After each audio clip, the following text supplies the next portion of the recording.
Remember when TV blocks ruled our lives? From Fox Kids, Kids WB, SNICK to Disney Afternoon and TGIF? They gave us some of the best memories growing up. Today we're rewinding with a compilation of our favorite deep dives into the most iconic blocks and channels of all time. Let's run it back. Hey everyone, welcome to Let's Run It Back, the channel where we dive deep into the nostalgic media and culture that defined our childhoods. Today we're talking about a legendary TV block that shaped the 90s for so many kids, Fox Kids. Grab your snacks and settle in as we run it back to the origins, impact, and legacy of Fox Kids, the birth of Fox Kids. Fox Kids was created to compete with other popular children's programming blocks, particularly Disney Afternoon. Disney Afternoon, which launched in 1990, had taken the kids' TV landscape by storm with shows like DuckTales and Chip 'n Dale, Rescue Rangers. This success highlighted the potential for weekday afternoon programming aimed at children, and Fox saw an opportunity. The idea for Fox Kids came from Fox Broadcasting's president, Jamie Kellner, and children's television veteran, Margaret Loesch. They aimed to create a unique block of children's programming that would rival Disney's offerings and capture the attention of young viewers. Development and key people. Margaret Loesch, who previously worked at Hanna-Barbera and Marvel Productions, was instrumental in developing Fox Kids. With her experience and vision, she helped Fox assemble a lineup that would not only entertain but also leave a lasting impact on its audience. Fox Kids officially launched on September 8, 1990. Fox Kids was important because it provided a diverse range of programming that appealed to different tastes. Let's take a look at 3 essential shows from its first year that set the tone for the block's success. Bobby's World, Tom and Jerry Kids, and Peter Pan and the Pirates. Bobby's World. Created by Howie Mandel, this animated series follows the imaginative adventures of a young boy named Bobby Generic and his quirky family.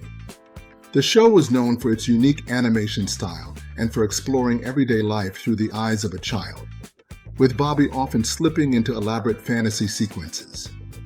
The series cleverly balanced humor and heartfelt moments, making it a hit with both kids and parents. Tom and Jerry Kids. A younger version of the classic cat and mouse duo, Tom and Jerry Kids brought the slapstick comedy of Tom and Jerry to a new generation.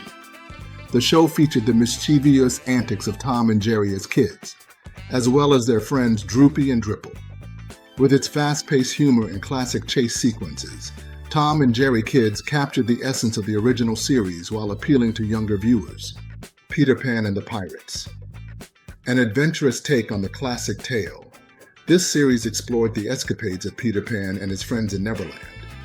The show was notable for its darker tone and more complex storylines compared to other adaptations, featuring intense battles with Captain Hook and deep dives into the lore of Neverland.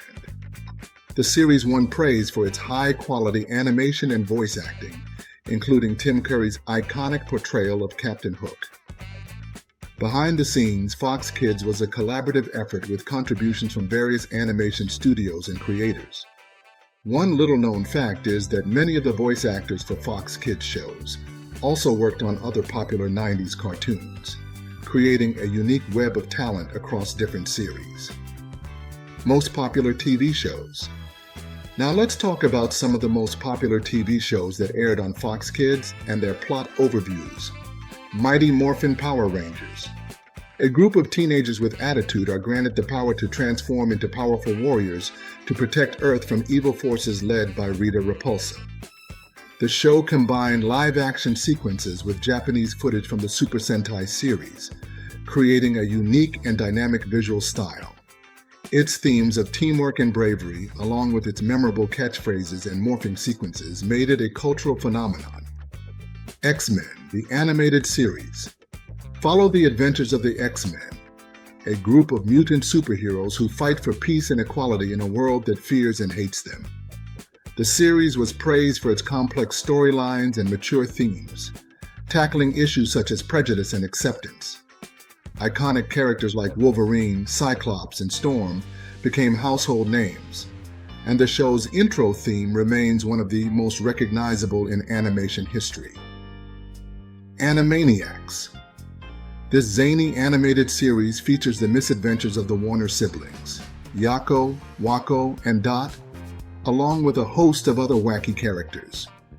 Known for its witty humor, clever parodies, and catchy songs, Animaniacs appealed to both kids and adults. The show's irreverent style and memorable characters like Pinky and the Brain made it a standout in the world of 90s animation. Spider-Man, the animated series. Peter Parker balances his life as a high school student and photographer with his secret identity as the crime-fighting superhero Spider-Man. The series was noted for its faithful adaptation of comic book storylines and its dramatic, serialized storytelling. Iconic villains like Green Goblin, Dr. Octopus, and Venom added to the show's appeal, making it a favorite among superhero fans. Batman, the animated series. A dark and stylistic take on the iconic superhero. This series follows Batman as he battles Gotham City's most infamous villains. The show was revolutionary for its mature tone, complex characters, and groundbreaking animation style known as Dark Deco. Episodes like Heart of Ice and The Laughing Fish showcased the series' ability to tell compelling emotional stories, earning it critical acclaim and a dedicated fan base. Beside for these shows, there was many other shows to entertain. Fox Kids was more than just a block of TV shows. It was a cultural phenomenon for 90s kids. It provided a sense of community and shared experience, with kids eagerly discussing the latest episodes with friends at school. Fox Kids aired both a weekday afternoon block and a Saturday morning lineup, ensuring that kids had access to their favorite shows throughout the week. The weekday block featured serialized storytelling, while the Saturday lineup offered a mix of action, comedy, and adventure. Fox Box and End of Fox Kids. In 2002, Fox Kids was renamed to Fox Box as part of a rebranding effort when 4Kids Entertainment took over programming. This rebranding was an attempt to refresh the brand and bring new content to the block. The Fox Box introduced several new shows, including Kirby, Right Back at Ya, and Ultimate Muscle, in an effort to capture a new generation of viewers. Despite these efforts, the landscape of children's television was changing rapidly. Cable channels like Cartoon Network and Nickelodeon were offering 24/7 programming dedicated to kids, making it increasingly difficult for broadcast networks to compete. Additionally, the rise of the internet and on-demand viewing options started to change how kids consumed media.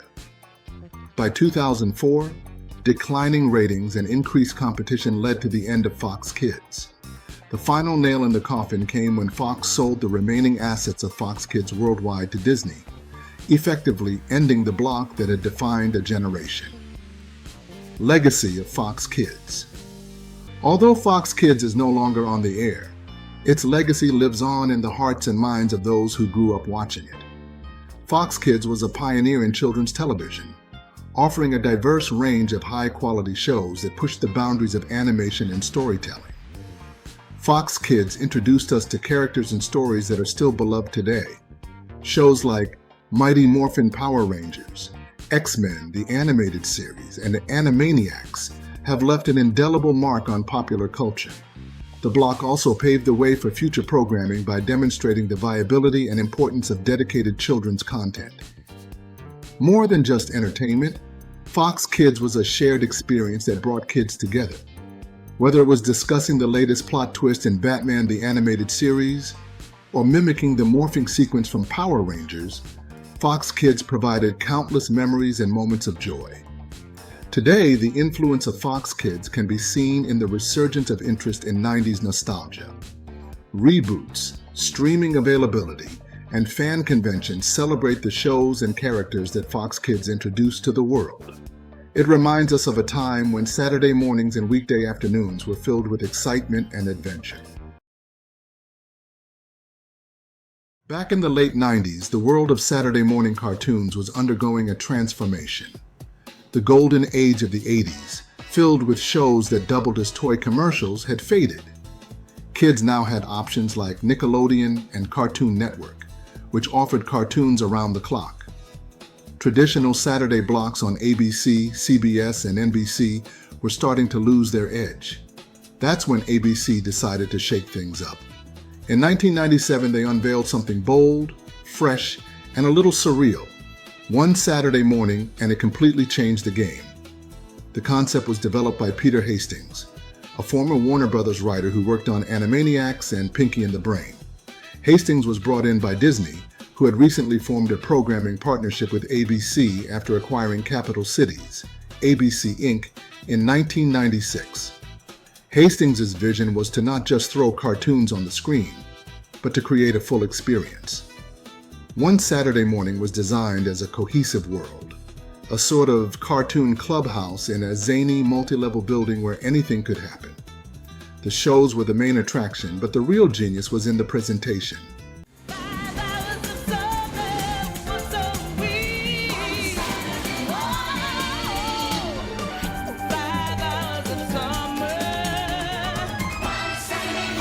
Unlike Fox Kids or CBS, ABC's One Saturday Morning used a unique blend of live-action interstitials, CGI environments, and an overarching aesthetic that made the entire block feel like you had stepped into another dimension, one made specifically for kids. It had a futuristic art style, whimsical characters like Manny the Uncanny, and recurring segments that were often as entertaining as the cartoons themselves. The team wanted it to feel like a place, not just a programming slot. And the tagline, 5 hours of summer once a week, nailed that vibe perfectly. This level of creativity didn't happen by accident. Hastings and his team carefully constructed everything around the idea of kid logic, the idea that kids think and process things differently than adults. That meant giving the block a unique structure, wild transitions, and even a literal face for the show. A quirky, animated building that served as the setting for every segment. The goal was to make kids feel like they were entering a special world every Saturday. And for millions of kids tuning in during the late 90s and early 2000s, it worked like magic. Here are some of the most popular TV shows to air on the block.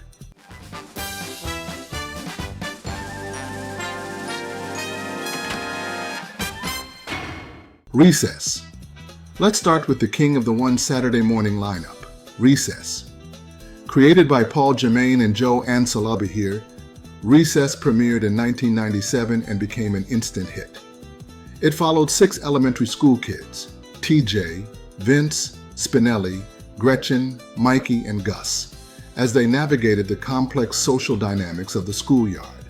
The playground, ruled by King Bob, was a metaphorical microcosm of the adult world, complete with politics, hierarchies, and hidden rules. What made Recess so brilliant was how it mixed humor with clever social commentary. The show tackled everything from conformity and peer pressure to censorship and authority. It celebrated friendship and rebellion in equal measure, showing kids that it was okay to question the system.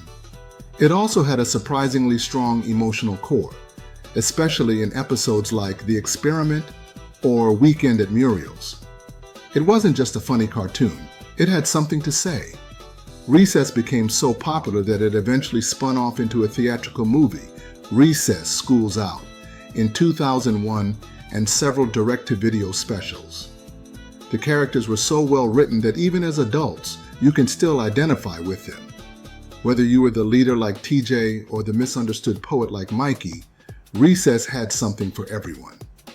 She's her own biggest fan, Pepper Ann. Ooh, $5. Catch her if you can, Pepper Ann. Pepper Ann. Another standout was Pepper Ann, the very first Disney animated show created by a woman, Sue Rose. It debuted alongside Recess in 1997 and focused on the awkward yet endearing life of Pepper Ann Pearson, a quirky, freckled redhead navigating middle school with big emotions and even bigger imagination. Pepper Ann stood out for how it balanced exaggerated comedy with grounded slice-of-life storytelling. Pepper had an inner monologue that was constantly at war with her actual behavior, making her deeply relatable for any tween trying to figure themselves out. The show wasn't afraid to touch on heavier issues like body image, feminism, academic pressure, and the need for individuality. It also featured a diverse supporting cast. like her best friend Milo and brainy buddy Nikki, and tackled topics well ahead of its time. While it never hit Recess levels of popularity, Pepper Ann still has a dedicated fan base who recognize it as a gem of the block.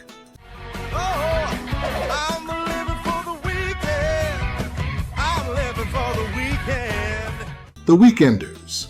Following close behind was The Weekenders, which joined the lineup in 2000 and quickly became a cult favorite. The show followed four friends, Tino, Lore, Carver, and Tish, through their weekend adventures, as they lived by one rule: the weekends are for fun. The Weekenders had a unique format. Each episode took place from Friday to Sunday, showing how the characters' plans unraveled or improved across the weekend. The writing was snappy, the animation clean and stylized, and the humor genuinely witty. Plus, each episode featured a running gag where the kids were always at a different pizza place with a wildly new theme. For many, this show represented a slice of middle school life, where your identity, reputation, and friendships were constantly evolving. It was smart, cool, and a bit underappreciated in its time.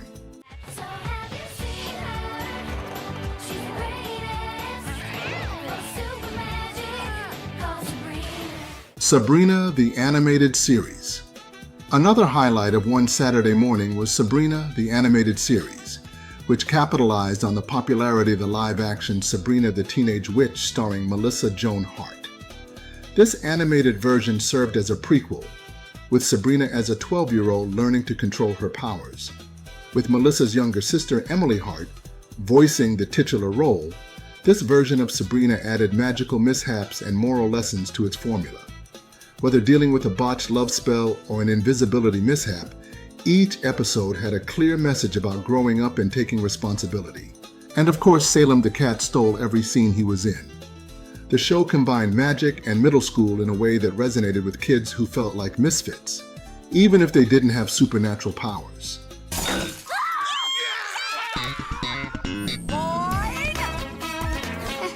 Oops. Lloyd in Space. While it might not be as well remembered today, Lloyd in Space was a creative gem that aired from 2001 to 2004. Created by the same team behind Recess, this series was essentially Recess in Space. Lloyd Nebulin, a green-skinned alien teenager, dealt with the same kind of teenage angst and awkwardness, but with robots, aliens, and intergalactic school bullies thrown into the mix. Despite the sci-fi setting, the themes were universal: peer pressure, jealousy, friendship, and family. Lloyd's single mom was a strong parental figure, and his friends like Nerdy Douglas and the blobby alien Kurt each brought something unique to the table. Lloyd in Space proved that even in the far future, growing up was still confusing.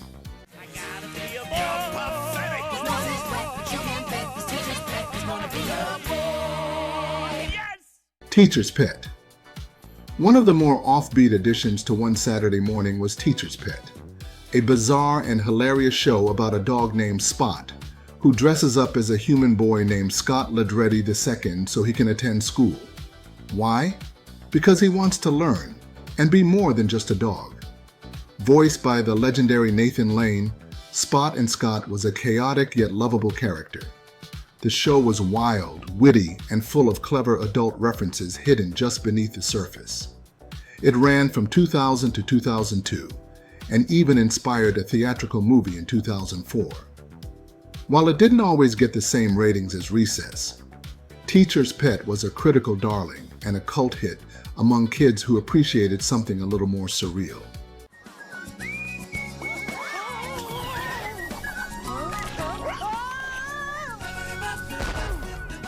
Disney's Doug.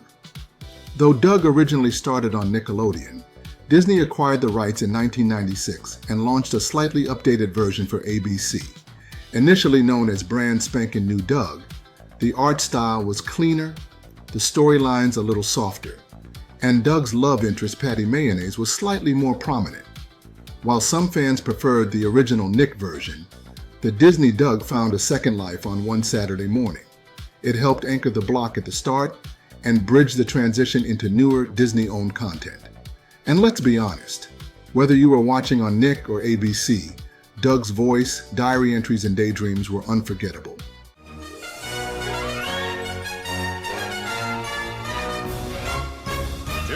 infinity and beyond! Buzz Lightyear of Star Command. One of the most ambitious animated series to hit one Saturday morning was Buzz Lightyear of Star Command. Spinning off from the massively successful Toy Story franchise, this 2000 series reimagined Buzz not as a toy, but as the actual intergalactic space ranger from the in-universe cartoon that inspired the action figure. Voiced by Patrick Warburton, this Buzz was brave, serious, and constantly battling evil across the galaxy, especially the sinister Emperor Zurg. The show expanded the Toy Story universe in exciting ways, introducing us to Team Lightyear, composed of Rookie Miranova, Genius Robot XR, and Strongman Booster. While the animation wasn't quite Pixar quality, it still had a strong visual identity and plenty of high-octane action. Each episode played like a pulpy sci-fi adventure, with humor, gadgets, and heart. It was a perfect example of how one Saturday morning balanced storytelling with spectacle. He's round and he's fuzzy, I love him because he's just Pooh Bear, Winnie the Pooh Bear. The New Adventures of Winnie the Pooh. Though it debuted in 1988, The New Adventures of Winnie the Pooh had a long and beloved run on ABC's Saturday morning blocks, often syndicated or slotted into one Saturday morning schedule in its early years. The series brought A.A. Milne's timeless characters into a more dynamic, episodic structure, combining soft animation with surprisingly mature themes about friendship, fears, and growing up. Voiced by legendary talents like Jim Cummings, Winnie the Pooh, and Tigger, the series preserved the charm of the original tales while adding Saturday morning-friendly pacing and visuals.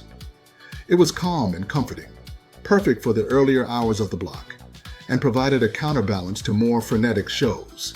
For younger viewers, or those who just needed something warm and gentle, Winnie the Pooh was always there with a soft lesson and a silly giggle. On with the show, this is it. The Bugs Bunny and Tweety Show! The Bugs Bunny and Tweety Show. Not all of one Saturday morning was strictly Disney.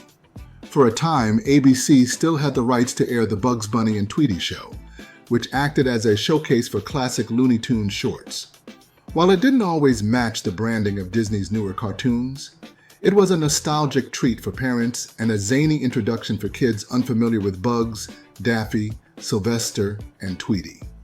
This show kept older animation alive on network TV, repackaging decades-old shorts into a fun, rotating anthology. Watching Bugs Bunny and Tweety on one Saturday morning felt like getting a dose of cartoon history, full of slapstick, satire, and timeless comedy. For many viewers, it was their first exposure to these iconic characters, and the series managed to feel both retro and relevant.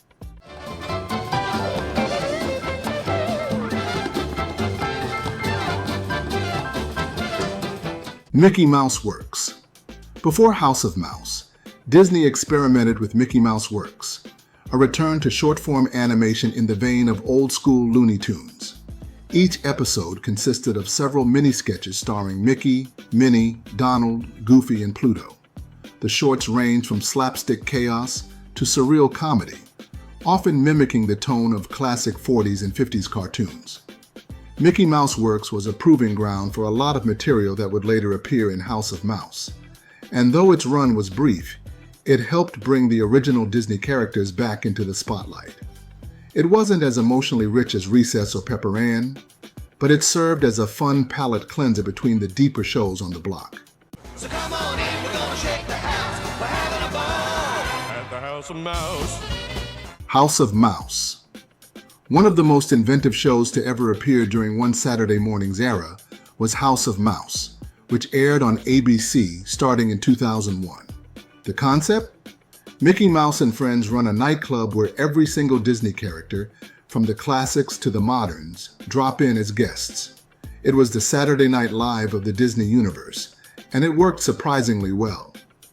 The show cleverly combined new wraparound segments with classic Disney animated shorts, many of which were repurposed or introduced through Mickey Mouse Works.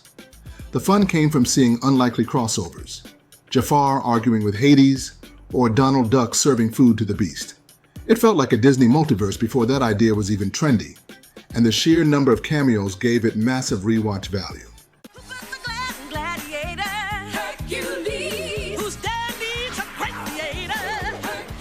Disney's Hercules, the animated series.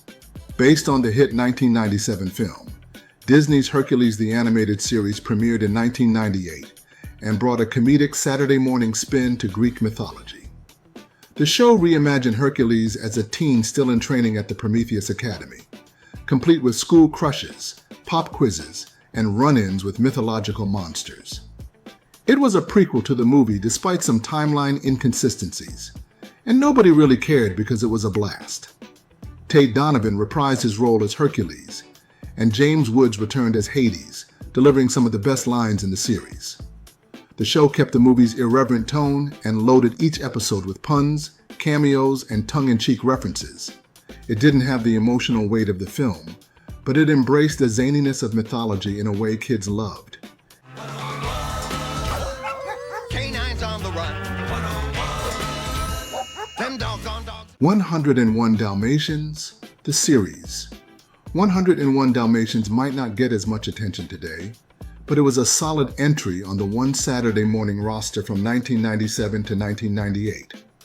This series focused on three main pups, Lucky, Raleigh, and Cadpig, along with the Chicken Spot, living on a farm owned by Roger and Anita.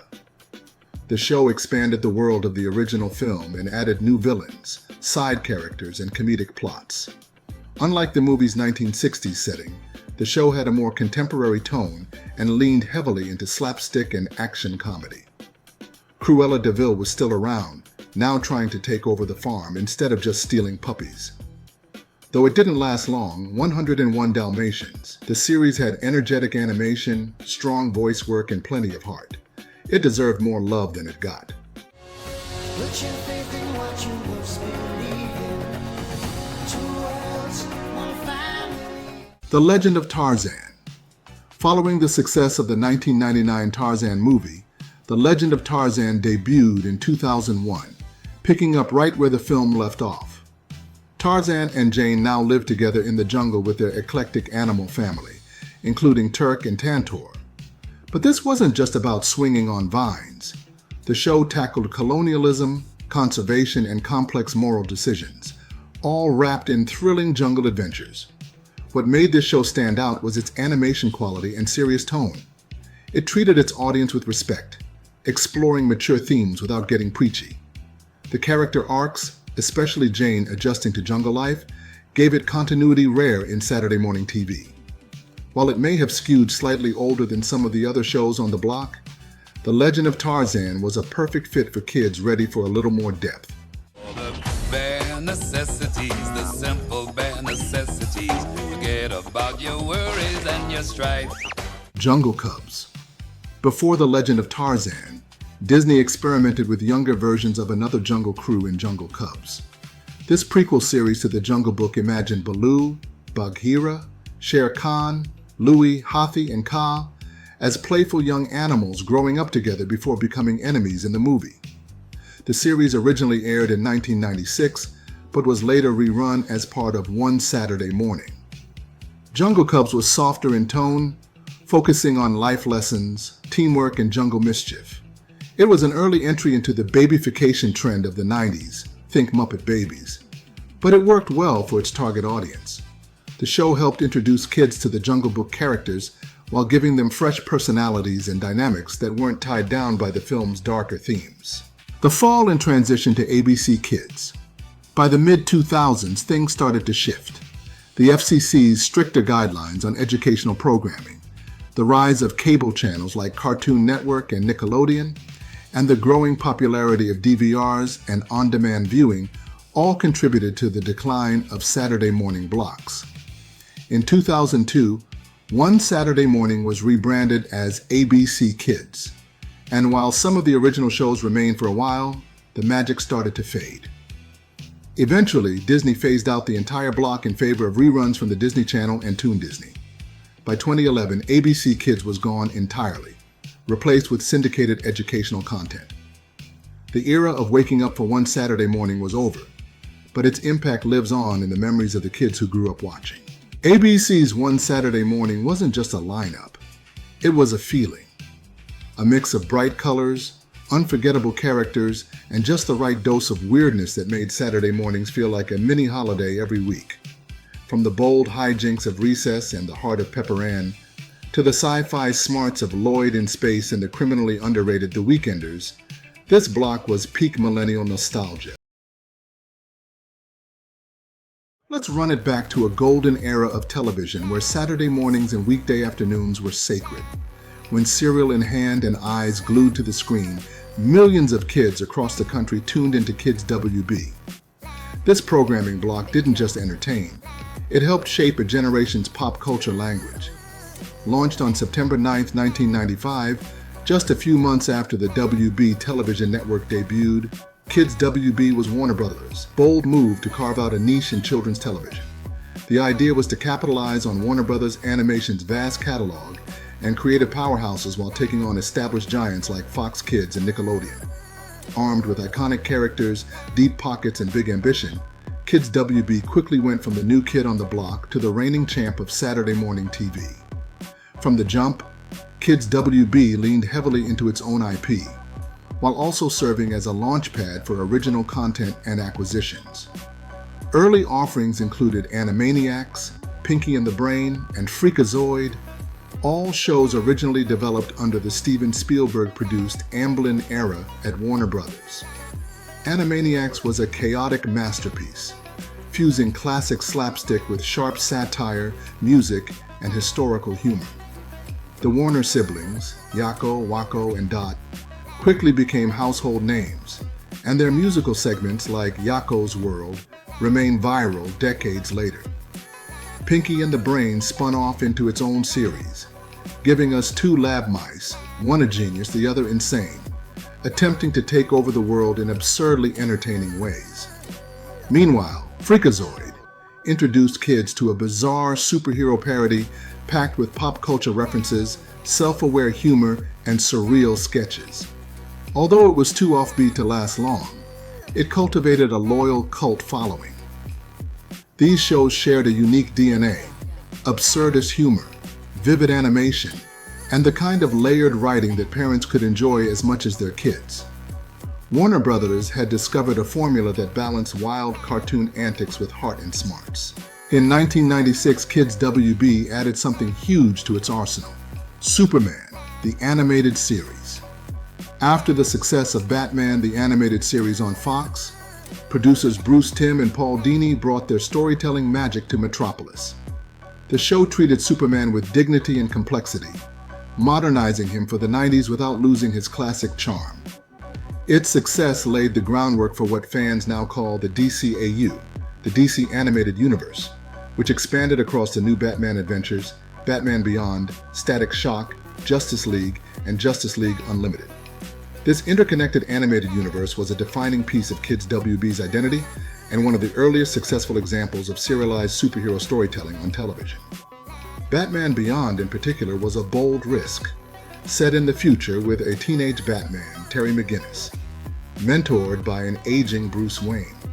It worked big time, giving a fresh spin on a beloved character and dealing with mature themes while remaining accessible to younger audiences.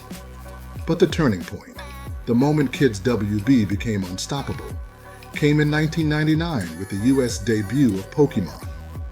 The anime had already started making noise in syndication, but once it landed on Kids WB, it went full supernova. Pokemon became a cultural force. Kids WB wasn't just airing a show, it was at the center of a multimedia phenomenon. The anime, card game, video games, toys, and merchandise all fed into each other in a feedback loop of popularity. For many kids, the show's opening line, "I want to be the very best," became a mantra. Ash, Misty, Brock, and Pikachu were global icons. The anime was episodic, easy to jump into, and loaded with emotional high points that made kids care deeply about battles, gym badges, and the bond between trainer and Pokemon. Seeing the success of Pokemon, Kids WB doubled down on anime and anime-style programming. Yu-Gi-Oh! Was next in line, launching in 2001 with the tale of Yugi Muto and the spirit of the ancient pharaoh who inhabited his Millennium Puzzle. This wasn't just a card game show. It was a supernatural psychological thriller disguised as kid-friendly entertainment. The stakes felt real. The character designs were bold, and the card duels felt like gladiator battles.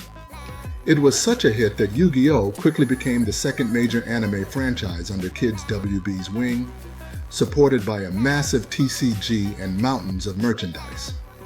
Over time, other anime and anime-inspired series joined the roster, including Shaman King, Zatch Bell, and Mega Man NT Warrior, solidifying Kids WB as the #1 destination for action-heavy, stylized programming. Of course, Kids WB wasn't all action. It had plenty of variety with shows like Jackie Chan Adventures, which brought martial arts, mythology, and magical talismans to life. Jackie voiced himself in intros and outros, but the show's fictional version of him, along with Uncle Jade and the hilariously menacing Valmont, made it one of the most unique offerings on the block. The blend of comedy and action was perfectly balanced, and the show ran for 5 strong seasons. Then there was Static Shock, the unsung hero of the block.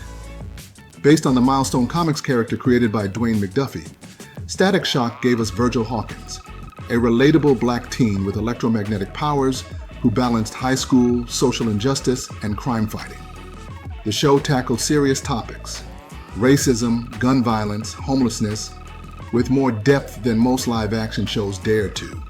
It wasn't just ahead of its time, it was necessary. Other standouts included Shaolin Showdown, which combined mystical relics, martial arts, and anime energy with characters like Omi, Raimundo, Kimiko, and Clay. It had a unique battle system, a charming villain in Jack Spicer, and ran long enough to develop its own complex lore.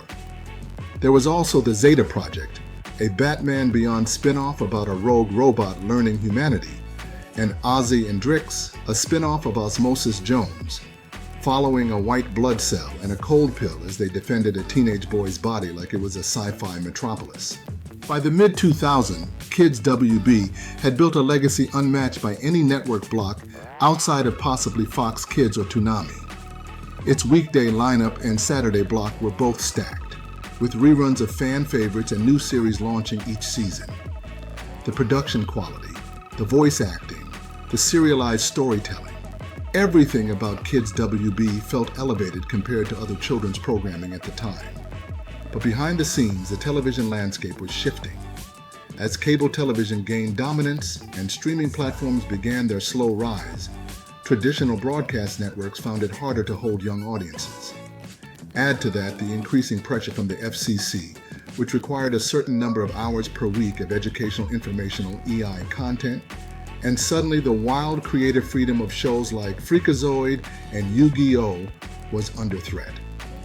In 2006, a major network shakeup occurred. The WB and UPN merged to form the CW, and although Kids WB initially survived the transition, it was no longer a priority. Behind the curtain, Kids WB was also facing difficulties with licensing rights. Shows like Pokemon and Yu-Gi-Oh! Were massive hits, but the rights to air or dub them often involved complicated deals with Japanese companies. When those deals expired or moved to other networks, like Cartoon Network or the emerging 4Kids TV, Kids WB lost its key franchises. In May 2008, the Kids WB block aired its final broadcast. The CW replaced it with the CW 4Kids, operated by 4Kids Entertainment, signaling a full transition away from the Warner Brothers controlled lineup. Though some shows lived on in reruns or DVD sets, the golden age was over. Still, the legacy of Kids WB endures. Many of the shows have found new life on streaming platforms like Max, Hulu, or Netflix. The DCAU is revered as one of the greatest animated universes ever created. Pokemon and Yu-Gi-Oh! Remain billion-dollar franchises. And even now, fans look back at Kids WB not just as a lineup of shows, but as an era, a ritual, a community. It was a block that took kids seriously, gave them quality storytelling, and never talked down to them. For a generation, Kids WB was more than a block. It was where childhood lived. And that's the story of Kids WB, from its ambitious beginnings to its legendary run and eventual farewell. Few blocks captured the magic of Saturday mornings and weekday afternoons quite like it did. Whether you came for the laughs of Animaniacs, the action of Justice League, the anime intensity of Yu-Gi-Oh! And Pokemon, or the heartfelt stories of Static Shock, Kids WB wasn't just a television block. It was a cultural cornerstone that helped define a generation of viewers. Before the era of Cartoon Network, before Toonami and Nicktoons changed cable animation forever, there was a train, not a literal one, but one full of animated classics, cult favorites, and weird gems that shaped a generation. That train was the USA Cartoon Express. From 1982 to 1996, this programming block on the USA Network became one of the most influential animation showcases on cable TV. It introduced a whole new generation to the world of cartoons, not just through reruns of beloved classics, but also by developing its own original and exclusive animated series. Whether it was your after-school hangout, your weekend comfort, or your summer binge, Cartoon Express was always there. Let's dive into the full story. The creation, evolution, peak, fall, and legacy of USA Cartoon Express. A nostalgic ride that deserves to be remembered. Action, adventure, and all the rest on the USA Cartoon Express. Chapter 1. The Making of the Express. When USA Network launched its animated block in September 1982, it wasn't trying to compete with Saturday morning cartoon giants. It was trying to fill a void on cable TV. At the time, there wasn't a consistent national space for cartoons throughout the weekday. Cable TV was still finding its identity, and USA saw potential in kids' programming. Behind the scenes, USA executives worked out a licensing deal with Hanna-Barbera, who owned one of the largest cartoon libraries in the world. For relatively low cost, USA could air dozens of shows with instantly recognizable characters, all without having to produce anything new. The result was a daily block of animated content tied together by a memorable branding theme, a train that traveled through different cartoon universes. Each show was a stop on the journey. The iconic Cartoon Express theme song and bumpers stitched it all together, showing Scooby-Doo, Yogi Bear, the Jetsons, and many others riding or waving as the train passed by. The intro had a magical way of making it feel like all these characters coexisted in the same world. And with that, Cartoon Express left the station. Chapter 2. The Heart of the Block. Hanna-Barbera's Animated Library. For much of the 1980s and early 90s, Hanna-Barbera was the driving force behind the Express. USA Network gave daily visibility to characters that had once dominated Saturday mornings but had faded from TV schedules. Featured shows included The Flintstones, The Jetsons, Scooby-Doo Where Are You?, Yogi Bear, Quick Draw McGraw, Top Cat, Huckleberry Hound, Snagglepuss, Josie and the Pussycats, Laugh Olympics, Space Ghost, and the list goes on. For many kids growing up in the 80s and 90s, Cartoon Express became the place to discover Hanna-Barbera characters they never got to see during their original airings. The programming felt like a cartoon museum, but with full access. Chapter 3. Syndicated Hits and Secondary Run Rights.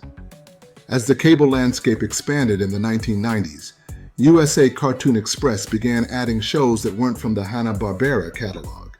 Instead, they began acquiring secondary run rights, the cable rerun licenses for popular syndicated and network cartoons that had either completed their initial broadcast or needed a second life. These weren't just filler shows. They were blockbusters, Teenage Mutant Ninja Turtles. By the early 90s, TMNT was a cultural phenomenon. While new episodes aired on CBS Saturday mornings, USA locked down the cable rerun rights, giving kids a chance to watch episodes every weekday. This was a huge get, and one of the most watched parts of the Express during its later years. The Real Ghostbusters. USA brought back the animated continuation of the Ghostbusters franchise, featuring paranormal escapades, slime, and plenty of spooky fun. G.I. Joe, A Real American Hero.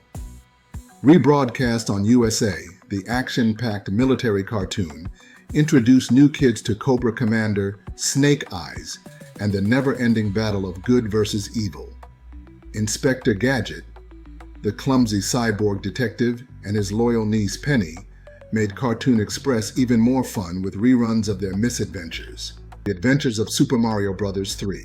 The series followed Mario, Luigi, Princess Toadstool, and Toad as they fought off King Koopa and his mischievous Koopalings across the Mushroom Kingdom and the real world. Heathcliff, Dennis the Menace, Fat Albert, Cops, Alf the Animated Series, and more were also featured regularly. With these acquisitions, Cartoon Express was now home to the most recognizable faces in pop culture, whether they were solving mysteries, eating pizza, or jumping on Goombas. Chapter 4. Original Shows. USA starts making its own stops. In the mid-1990s, USA Network began investing in original animated programming for Cartoon Express and its action-packed spin-off, USA Action Extreme Team. These weren't just licensed reruns. They were exclusive shows that aired first on USA, made to give the network its own animation identity. Problem Child, the animated series. Adapted from the hit movie series, this show followed Junior Healy, a red-headed troublemaker adopted by kind-hearted Ben Healy. The animated version toned down the dark humor but retained Junior's knack for mayhem, outsmarting bullies, school staff, and mean adults with elaborate pranks. It captured the mischievous spirit of classic characters like Dennis the Menace, but added a 90s edge and movie tie-in flair.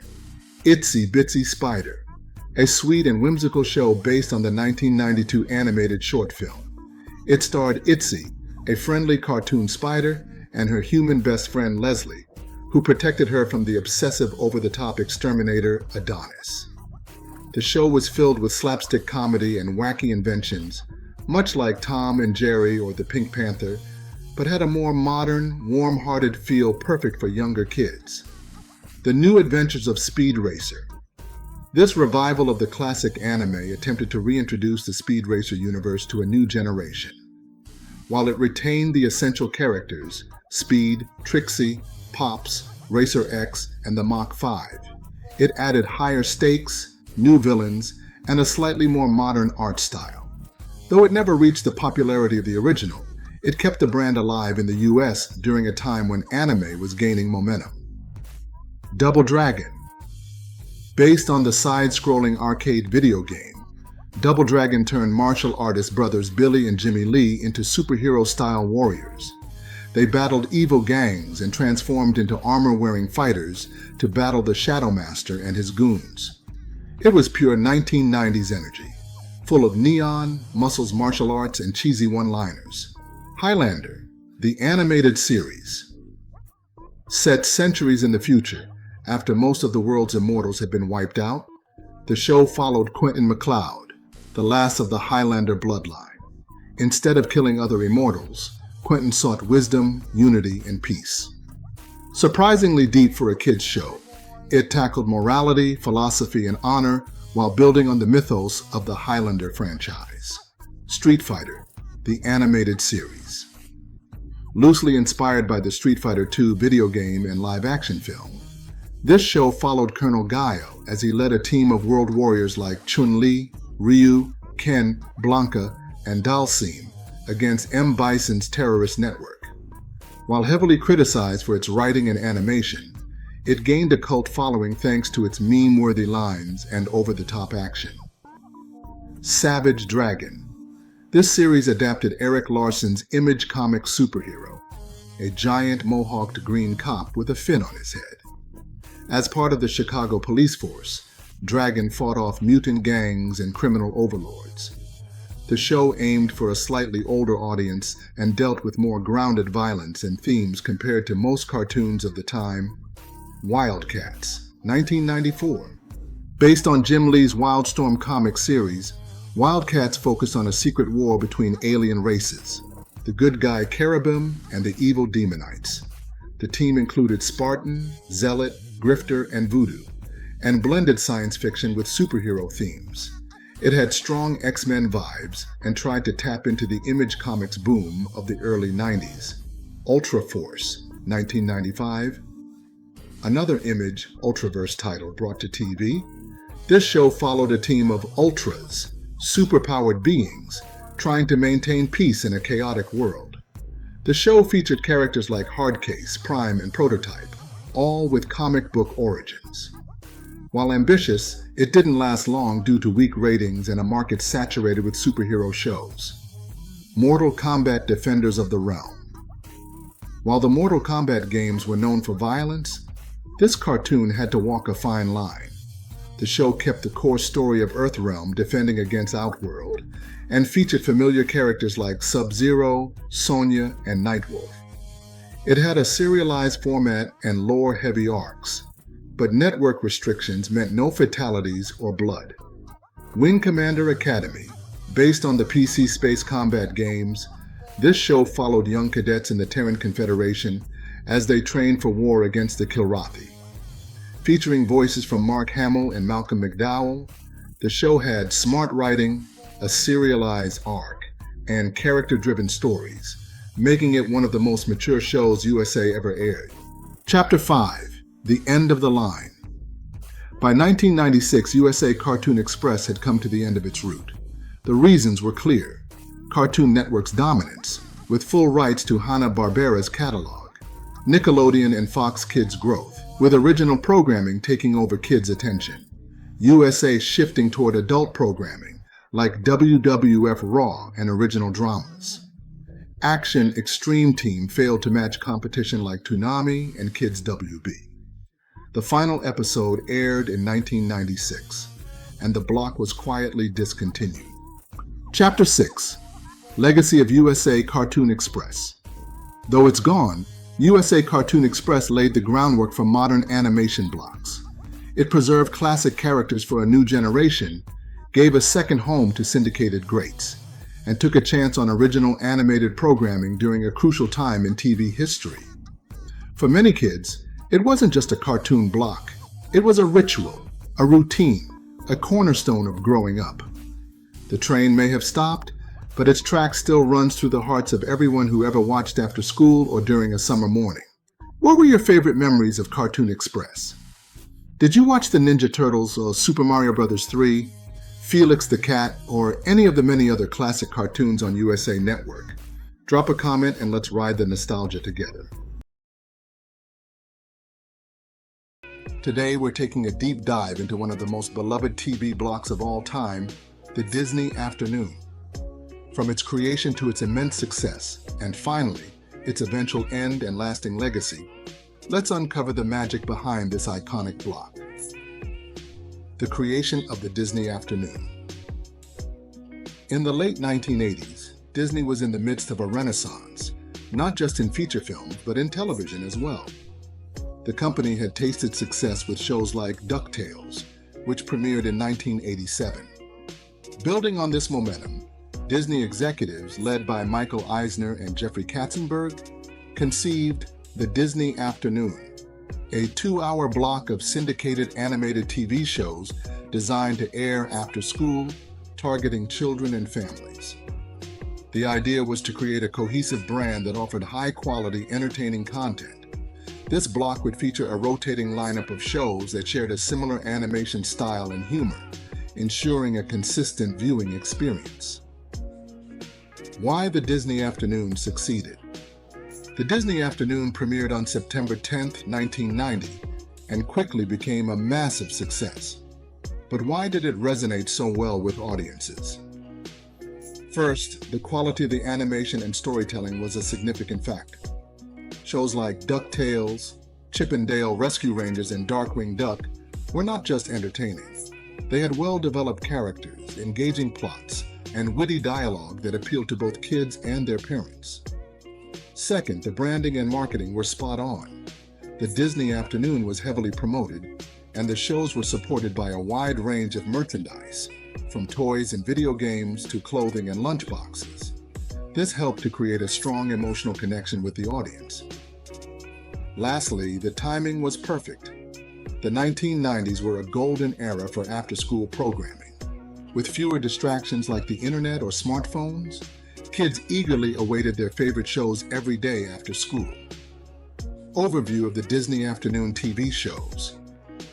Gummy bears bouncing here and there and everywhere. Adventures of the Gummy Bears, 1985 to 1991. Plot: Adventures of the Gummy Bears is set in a whimsical medieval world where the once great gummy bear civilization has dwindled to a few hidden families. These bears possess extraordinary abilities thanks to gummy berry juice, a magical elixir that grants them superhuman bouncing powers. The series focuses on the gummy bears living in the forest of Dunwin, particularly the group residing in Gummy Glen. The gummy bears strive to keep their existence hidden from humans to avoid the conflicts of the past. However, they form a secret alliance with Cabin, a young page who stumbles upon their existence and pledges to help them while keeping their secret.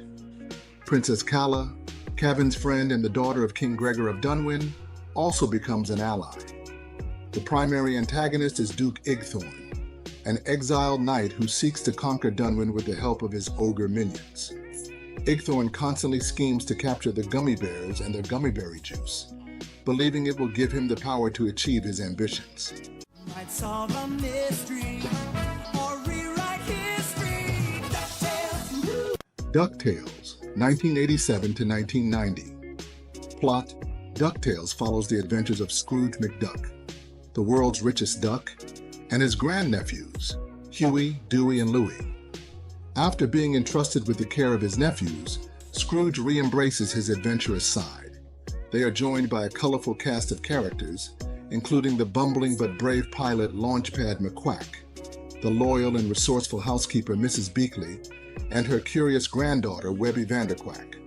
Together they embark on globe-trotting adventures to discover lost treasures, battle villains like the Beagle Boys, Magica Day Spell, and Flintheart Glomgold, and solve ancient mysteries. The series is known for its blend of humor, action, and heartwarming moments, as well as its catchy theme song. When you need help, just call Chip and Dale. Chip and Dale, Rescue Rangers, 1989 to 1990. Plot: Chip and Dale Rescue Rangers centers on the titular chipmunks who start a detective agency to help those in need. Chip, the brave and determined leader, and Dale, the laid-back and comical sidekick, are joined by the inventive gadget Hack Wrench, the strong and adventurous Monterey Jack, and Zipper, a tiny but courageous fly. The team tackles cases that often involve other animals, thwarting the plans of villains like the mobster Fat Cat and the mad scientist Professor Norton Nimnul. Each episode combines mystery, action, and humor as the Rescue Rangers solve problems that are too small for the regular police, often involving elaborate schemes and gadgets created by Gadget.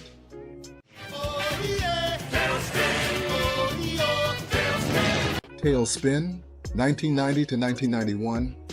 Plot: Tailspin is set in the fictional city of Cape Suzette and stars Baloo the Bear, who operates a struggling air cargo business called Hire for Hire. He is accompanied by Kit Cloudkicker, a young bear with a talent for cloud surfing, and Rebecca Cunningham, the business-savvy manager who keeps the operation running. The series features a host of recurring characters, including the air pirate Don Carnage, who constantly plots to steal cargo, and the ambitious pilot-turned-businessman Shere Khan. The show blends adventure, comedy, and a touch of drama as Baloo and his friends face off against sky pirates, engage in thrilling aerial chases, and outwit various villains, all while trying to make a living. Darkwing Duck. When there's trouble, you call DW. Darkwing Duck. Darkwing Duck, 1991 to 1992. Plot: Darkwing Duck follows Drake Mallard, an ordinary suburban father by day, and the crime-fighting superhero Darkwing Duck by night. With his trusty sidekick Launchpad McQuack and his spirited adopted daughter Gosselin, Darkwing Duck battles the forces of evil in the city of St. Canard. The show parodies superhero and spy genres, featuring a rogues gallery of eccentric villains, such as the electricity-wielding Megavolt, the plant-based femme fatale Bushroot, and the fiendish Negaduck. While Darkwing is often overly confident and clumsy, his determination and heart shine through as he protects his city and balances his double life.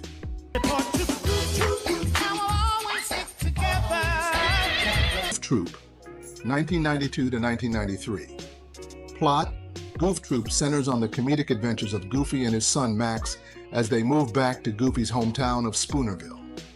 They live next door to Pete, Goofy's old high school friend and a used car salesman, and his family.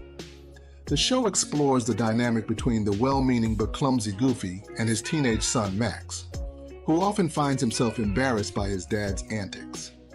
Despite their differences, the bond between father and son is strong. The series mixes humor with lessons about family, friendship, and growing up, showcasing the everyday lives and misadventures of Goofy, Max, and their neighbors. Let's go bonkers. Yeah, totally nuts. Bonkers. No ifs, ands, or Bonkers, 1993 to 1994. Plot: Bonkers follows Bonkers D. Bobcat, a former cartoon star who becomes a police officer in the Toontown division of the Hollywood PD. Paired with the gruff and cynical detective Lucky Piquel, Bonkers works to solve crimes involving both humans and toons. The mismatched partners often clash due to their differing personalities, but they eventually learn to appreciate each other's strengths. After Piquel is promoted, Bonkers is partnered with the more understanding and supportive officer Miranda Wright. The series combines slapstick comedy with detective drama, featuring a wide array of toon characters and imaginative crime-solving scenarios. Authentic, polite, they shock and amaze. Aladdin, 1994 to 1995. Plot: Aladdin is a continuation of the hit 1992 Disney film and follows Aladdin, now living in the palace with Princess Jasmine. Along with his friends Genie, Abu, Iago, and the Magic Carpet, Aladdin embarks on new adventures in Agrabah and beyond. The series features a variety of magical and mythical threats, from evil sorcerers and monsters to ancient curses and enchanted artifacts. Aladdin often finds himself relying on his street-smart wit and bravery to protect his city and loved ones. The show blends action, fantasy, and humor, capturing the spirit of the original film while expanding the characters' stories and the world they inhabit.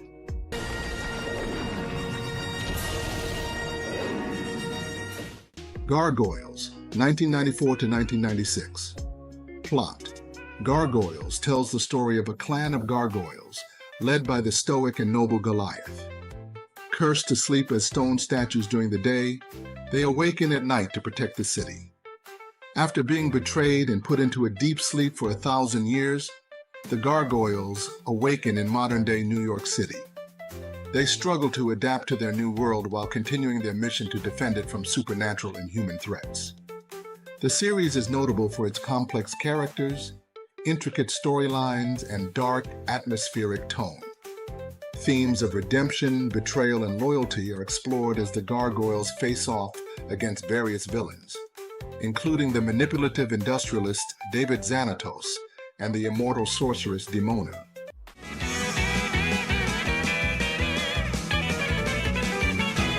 The Schnookums and Meat Funny cartoon show, 1995. Plot: a short-lived series that features 3 different segments. Schnookums and Meat follows a cat and dog duo who engage in slapstick antics and comedic battles. Pith Possum, Super Dynamic Possum of Tomorrow, is a superhero parody featuring Pith Possum and his sidekick, Obadiah the Wonder Raccoon, as they fight crime in Possum City. Tex Tin Star, the Best in the West, is a Western spoof that follows the misadventures of Tex Tin Star and his group of cowboy friends. The show is known for its offbeat humor and rapid-fire jokes, appealing to fans of classic cartoon slapstick. Philosophy, Hakuna Matata. Timon and Pumbaa, 1995 to 1999.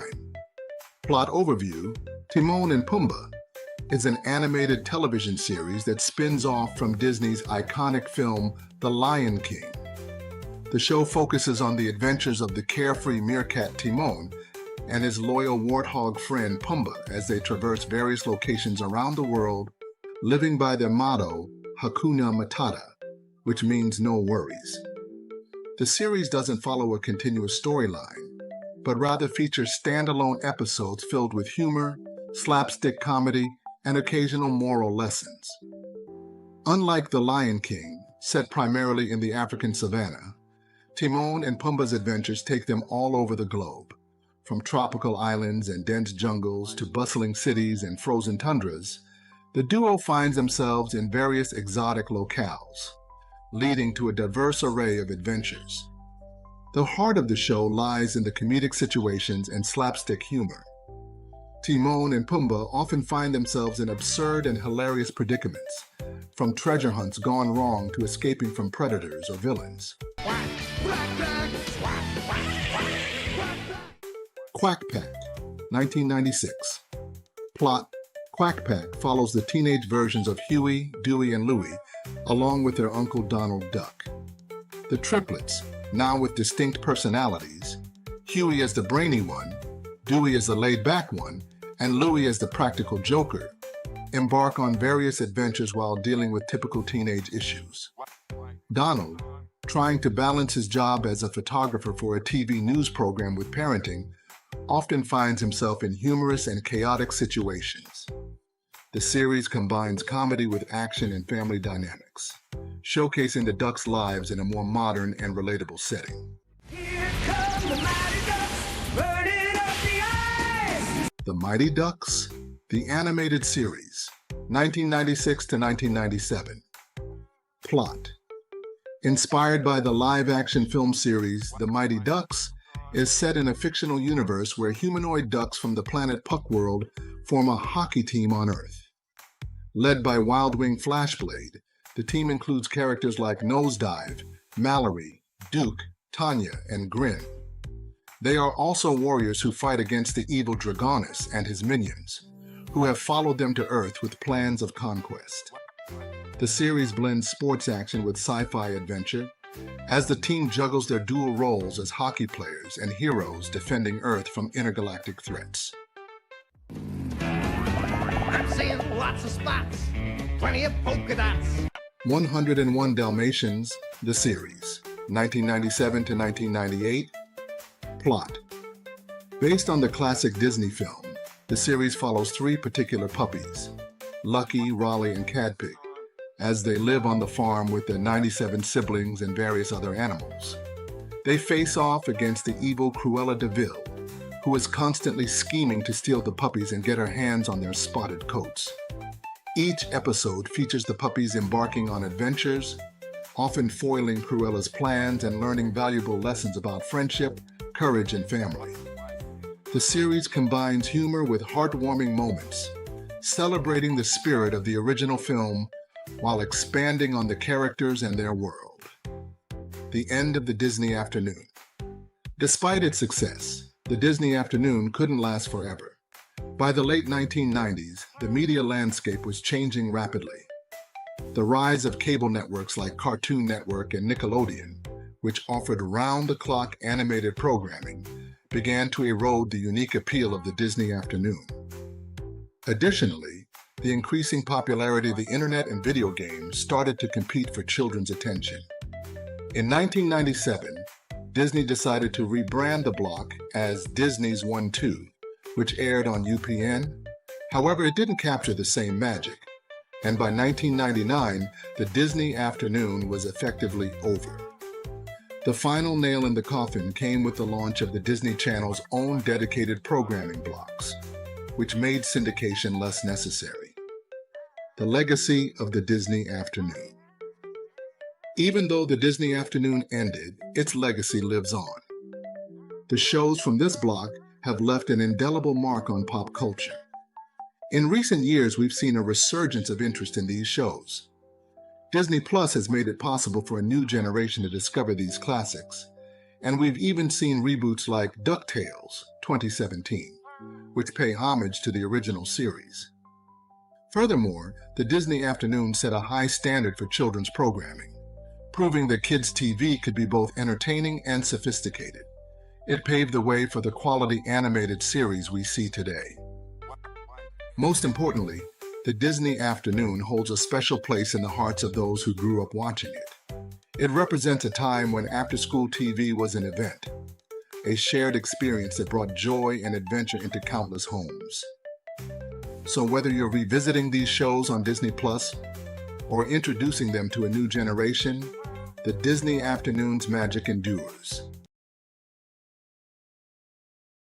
For generations of American children, PBS Kids wasn't just a TV channel.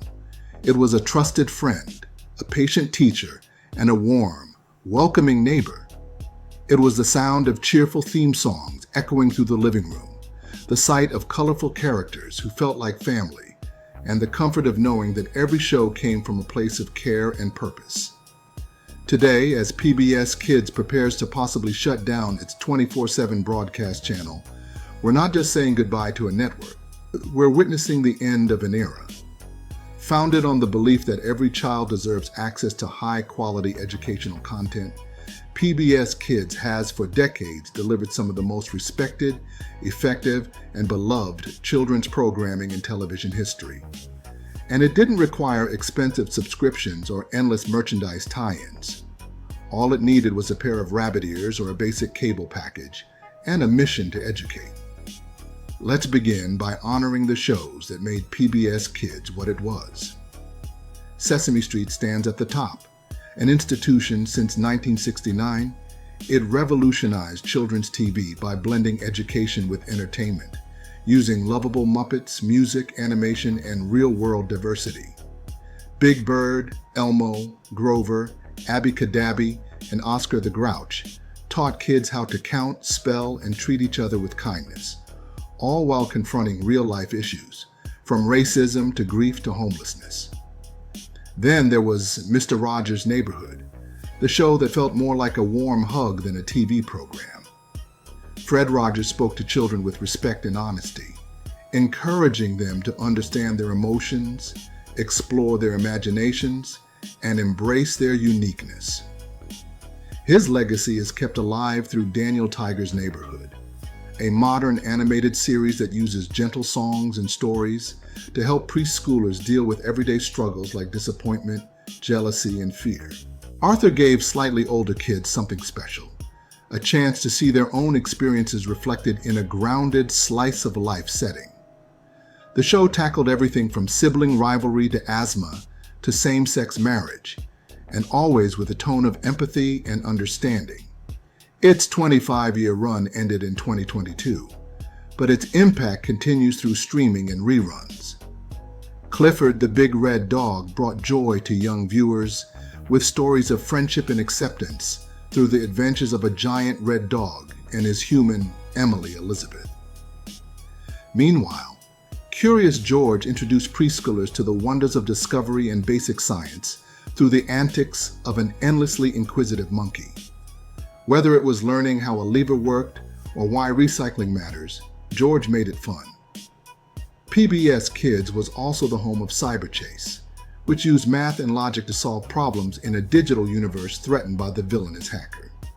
With its colorful visuals and high-stakes scenarios, it helped kids realize that math wasn't just about tests. It could be a tool for adventure. Science and animals got their time in the spotlight too. Zobuma Fu, featuring the Krat brothers and their puppet lemur friend, explored wildlife through songs, jokes, and hands-on exploration. The Krats later returned in animated form with Wild Kratts, combining superhero energy with zoological knowledge as they gained animal powers to protect ecosystems around the world. Few shows made biology more exciting than that. Let's not forget Fetch, with Ruff Ruffman, the part game show, part science experiment hosted by a wisecracking animated dog, or The Ruff Ruffman Show, a digital age follow-up that introduced DIY learning activities. There was also Sci Girls, a brilliant series that followed real middle school girls doing science and tech projects, aimed directly at closing the gender gap in STEM fields.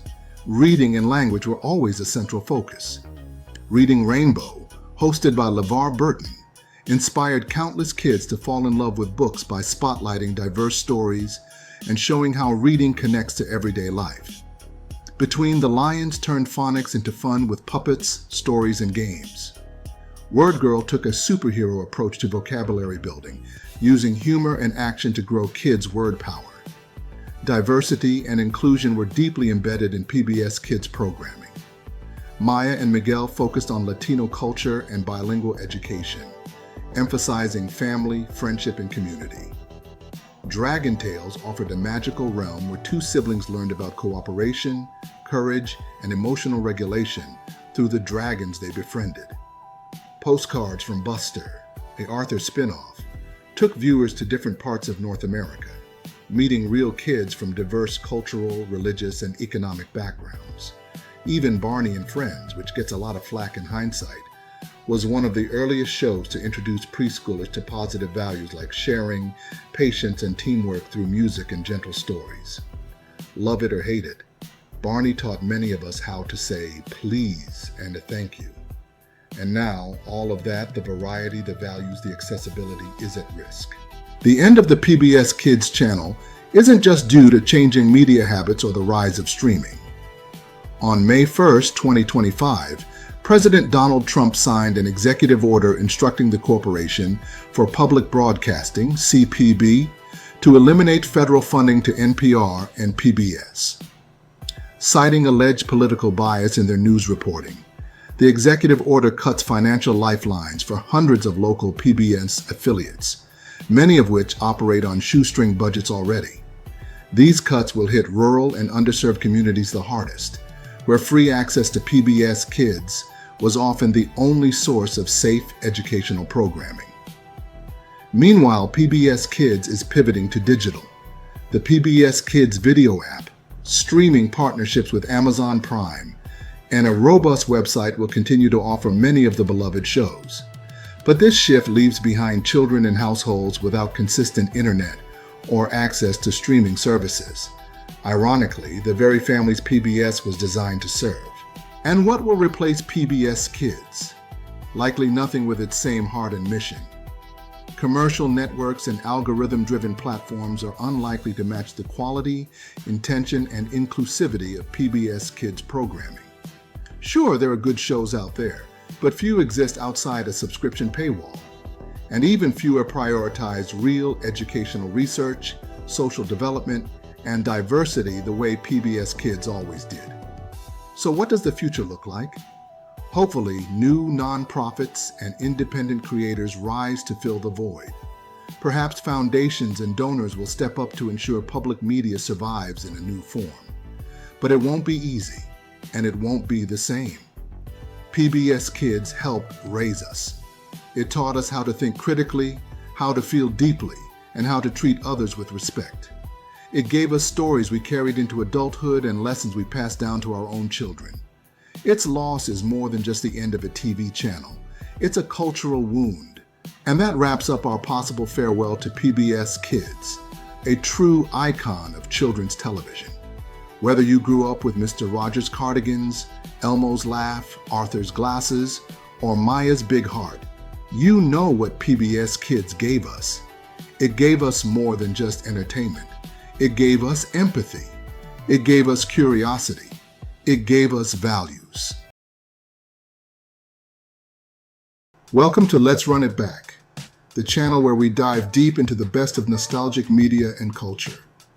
Today, we're journeying back to the 90s and early 2000s to talk about a legendary part of Nickelodeon's history, the iconic SNICK lineup. We'll explore its creation, why and how it was made, its prime, and its impact on television. We'll also dive into all the TV shows that graced the SNICK block and examine how it evolved over the years until its eventual downfall. So if you're ready for a trip down memory lane, hit that like button, subscribe to the channel, and let's run it back. The creation and legacy of SNICK, short for Saturday Night Nickelodeon, was a primetime programming block that debuted on Nickelodeon on August 15, 1992. It was created as a way to capture a slightly older audience, preteens and teenagers, who were outgrowing the traditional Saturday morning cartoons, but still needed something fun to watch on weekend nights. The idea was to create a space where kids could gather and feel like they had their own version of appointment television to look forward to every Saturday night. The block was unique for its time, tapping into the cultural zeitgeist of the early 90s, where kids were becoming more autonomous in their entertainment choices. Nickelodeon wanted to offer something different from the typical sitcoms and dramas that dominated evening TV. With SNICK, they created a mix of comedy, mystery, and surrealism, offering something for every young viewer. The lineup was presented with a vibe that was both cool and inclusive, making every kid feel like they were part of a bigger community. The prime of SNICK. At its peak, SNICK was a cultural phenomenon. It became the cornerstone of Nickelodeon's Saturday night programming, drawing millions of viewers each week. The block's prime years, roughly from 1992 to the early 2000s, saw a rotating lineup of some of the most beloved TV shows in Nickelodeon history. The programming was carefully curated to keep kids glued to their TVs, with a mix of live-action shows, cartoons, and variety shows that ensured there was something for everyone. Plot overviews of SNICK shows. Clarissa Explains It All, 1991 to 1994. This show revolved around the life of Clarissa Darling, a smart, quirky teenager who broke the fourth wall to speak directly to the audience about her everyday challenges. Whether it was dealing with her annoying brother Ferguson, navigating friendships, or tackling school problems, Clarissa had a creative and humorous approach to everything. The show was revolutionary for its time, giving young girls a strong, relatable protagonist. Roundhouse, 1992 to 1996. A sketch comedy series that blended live music, dance, and humor. Each episode had a central theme, often exploring issues like family, peer pressure, and self-esteem. The show was known for its high-energy performances and its ability to connect with audiences on an emotional level. The Ren and Stimpy Show, 1991 to 1995. This animated series was a major departure from the typical kid-friendly fare on Nickelodeon. It followed the bizarre adventures of Ren, a neurotic chihuahua, and Stimpy, a dim-witted but good-natured cat. The show was known for its dark humor, surreal animation, and boundary-pushing content that attracted both children and adults. Are You Afraid of the Dark? 1990 to 1996, 1999 to 2000. A horror anthology series where each episode featured a different spooky tale, often involving ghosts, monsters, and other supernatural phenomena. The stories were told by a group of teenagers known as the Midnight Society, who gathered around a campfire to share their scary stories. The show's eerie atmosphere and imaginative storytelling made it a SNICK staple. The Secret World of Alex Mack, 1994 to 1998. The series followed Alex Mack, a teenage girl who gains extraordinary powers after being accidentally drenched in a top-secret chemical. Alex can move objects with her mind, generate electricity, and even transform into a puddle of liquid. The show explored how Alex navigated her new powers while trying to keep them a secret from everyone around her. The Adventures of Pete and Pete, 1993 to 1996. A surreal comedy about two brothers, both named Pete, who live in the fictional town of Wellsville. The show was known for its quirky characters, offbeat humor, and unique visual style. It often tackled themes of childhood and adolescence in a way that was both funny and deeply reflective. The Mystery Files of Shelby Woo, 1996 to 1998. This series centered around Shelby Woo, a teenage sleuth who worked as an intern at a police station. Each episode featured Shelby solving a new mystery, often with the help of her friends. The show was praised for its smart writing and for featuring a strong, resourceful female lead. Kablam, 1996 to 2000. A variety show that featured a mix of different animated shorts, including Action League Now, Prometheus and Bob, and Life with Loopy.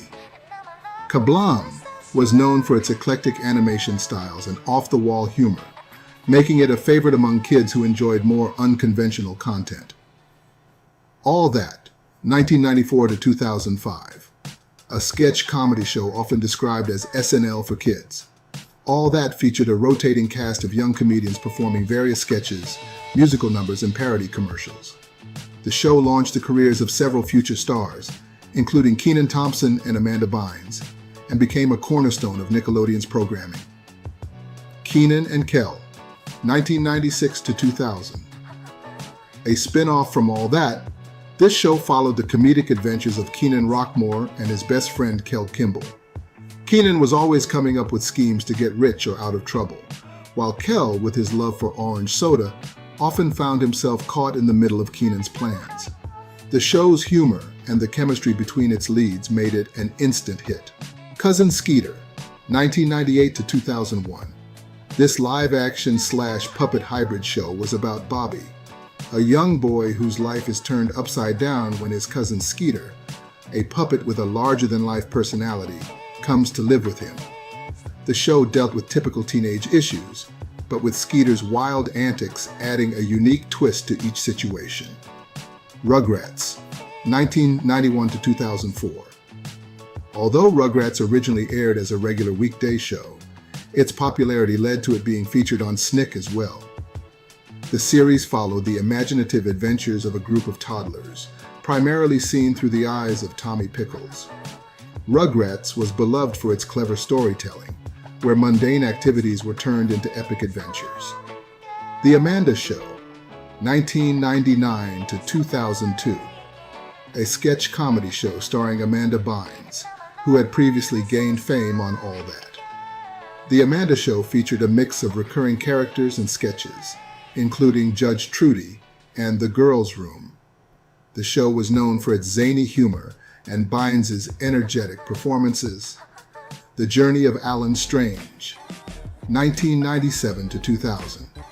This sci-fi series followed Alan Strange, an alien who crash lands on Earth and takes the form of a human teenager. With the help of his new friends, Alan tries to blend in while searching for a way back to his home planet. The show explored themes of identity, belonging, and the challenges of being different. Animorphs, 1998 to 2000. Based on the popular book series, Animorphs told the story of a group of teenagers who gained the ability to morph into animals. They used their powers to fight a secret alien invasion. The show combined action, drama, and sci-fi elements, though it struggled to fully capture the depth of the original books. 100 Deeds for Eddie McDowd, 1999 to 2002. This unique show followed Eddie, a bully who is transformed into a dog by a mystical man. To become human again, Eddie must perform 100 good deeds. The series chronicled his journey to redemption, often blending humor and heartwarming moments. Noah Knows Best, 2000. A short-lived series about a teenage boy named Noah who shared his perspective on life through monologues. The show was a typical coming-of-age comedy but failed to stand out among Nickelodeon's other offerings. Caitlin's Way, 2000 to 2002. This drama centered around Caitlin Seeger, a troubled teen from Philadelphia who is sent to live with relatives in a small Montana town. The show dealt with Caitlin's struggles to adjust to her new life and find her place in a completely different environment. It was one of the few Nickelodeon shows that took a more serious tone, exploring themes of family and self-discovery. SpongeBob SquarePants 1999 to present. Though it debuted in 1999, SpongeBob quickly became one of Nickelodeon's biggest hits and was included in the SNICK lineup. The show follows the underwater adventures of SpongeBob, a fry cook at the Krusty Krab, and his friends in Bikini Bottom. Its mix of slapstick humor, memorable characters, and clever writing made it a cultural phenomenon. The Brothers Garcia, 2000 to 2004. A sitcom that followed the Garcia family, focusing on the everyday adventures of the three brothers and their sister. The show was notable for its authentic portrayal of a Latino family, offering a refreshing perspective in a time when diverse representation was limited on television. Taina, 2001 to 2002. Taina followed the life of Taina Morales, a teenage girl aspiring to become a singer and actress. Set in New York City, the show captured Taina's journey as she navigated high school, friendships, and her dreams of stardom. With its catchy musical numbers and relatable storylines, Taina was a standout for its positive portrayal of Latinx culture and the struggles of pursuing one's dreams. The Nick Cannon Show, 2002 to 2003. A spin-off from all that, The Nick Cannon Show was a sketch comedy and prank show starring a young Nick Cannon. Each episode had Nick taking over a different aspect of life, like a school or workplace, and putting his comedic spin on things. The show was energetic and quirky, much like its star, and provided a platform for Nick Cannon to showcase his wide range of talents. Romeo, 2003 to 2006. Romeo starred rapper Lil Romeo as a young boy balancing school, friends, and his burgeoning music career, all while dealing with his dad, played by real-life father Master P. The show blended family dynamics with Romeo's musical aspirations, making it a fun and relatable series for young viewers who were fans of Lil Romeo's music. All Grown Up, 2003 to 2008. A spin-off of Rugrats All Grown Up followed the original Rugrats characters as preteens and teenagers. The show explored their lives as they dealt with more mature issues like friendship, identity, and the challenges of growing up. It was a nostalgic treat for those who had grown up with the original Rugrats series, offering a new perspective on beloved characters. The rebranding and evolution of SNICK. As the years passed, Nickelodeon sought to evolve the SNICK lineup to keep up with the changing tastes of its audience. In 1999, SNICK was rebranded as the SNICK House, hosted by Nick Cannon. The SNICK House included interactive elements like voting for music videos, giving it a more modern, MTV-inspired feel. However, this shift marked the beginning of SNICK's decline. The block's original charm lay in its carefully curated mix of shows that resonated deeply with its audience. The SNICK House, while innovative, couldn't recapture the magic of the original block. In the early 2000s, Nickelodeon continued to experiment with SNICK, but the rise of new competitors like the Disney Channel and Cartoon Network, along with changing viewing habits, made it increasingly difficult to retain the same level of viewership. The Saturday night block eventually phased out, with SNICK's final iteration airing in 2004 before being replaced by the Teen Nick block, which focused on more teen-centric programming. The downfall and end of SNICK. The end of SNICK was the result of several factors, including the natural aging out of its original audience, the rise of new entertainment options, and Nickelodeon's shift in programming strategy. By the mid-2000s, the landscape of children's television had changed dramatically. Streaming services and on-demand viewing were beginning to take hold, making the concept of appointment television less relevant. Nickelodeon itself was shifting towards new shows that appealed to a broader and younger audience, leaving SNICK's older demographic behind. While Teen Nick tried to carry on the legacy of SNICK, it never quite achieved the same cultural impact. The focus on more traditional teen dramas and reality shows marked a clear departure from the quirky, innovative spirit that defined SNICK. The legacy and impact of SNICK. Despite its eventual downfall, SNICK left an indelible mark on pop culture. For a generation of kids and teenagers, SNICK was more than just a programming block. It was a communal experience, a time to gather with friends and family and enjoy a few hours of quality entertainment. The shows that aired on SNICK have become nostalgic classics, with many being celebrated through reruns, streaming services, and even reboots. SNICK also paved the way for future programming aimed at older kids and teenagers. It proved that there was a significant audience for content that wasn't just for little kids, but wasn't quite ready for adult dramas either. SNICK's blend of comedy, mystery, and creativity influenced countless shows that followed, both on Nickelodeon and other networks. In many ways, SNICK was ahead of its time. The idea of a dedicated time slot for specific age groups, with content that spoke directly to their experiences, was a revolutionary concept in the early 90s. Today, we see this kind of targeted programming across various platforms, but SNICK was one of the pioneers. Thanks for joining me on this deep dive into the legacy of SNICK. It was a special time in television history, and it's clear that its impact is still felt today.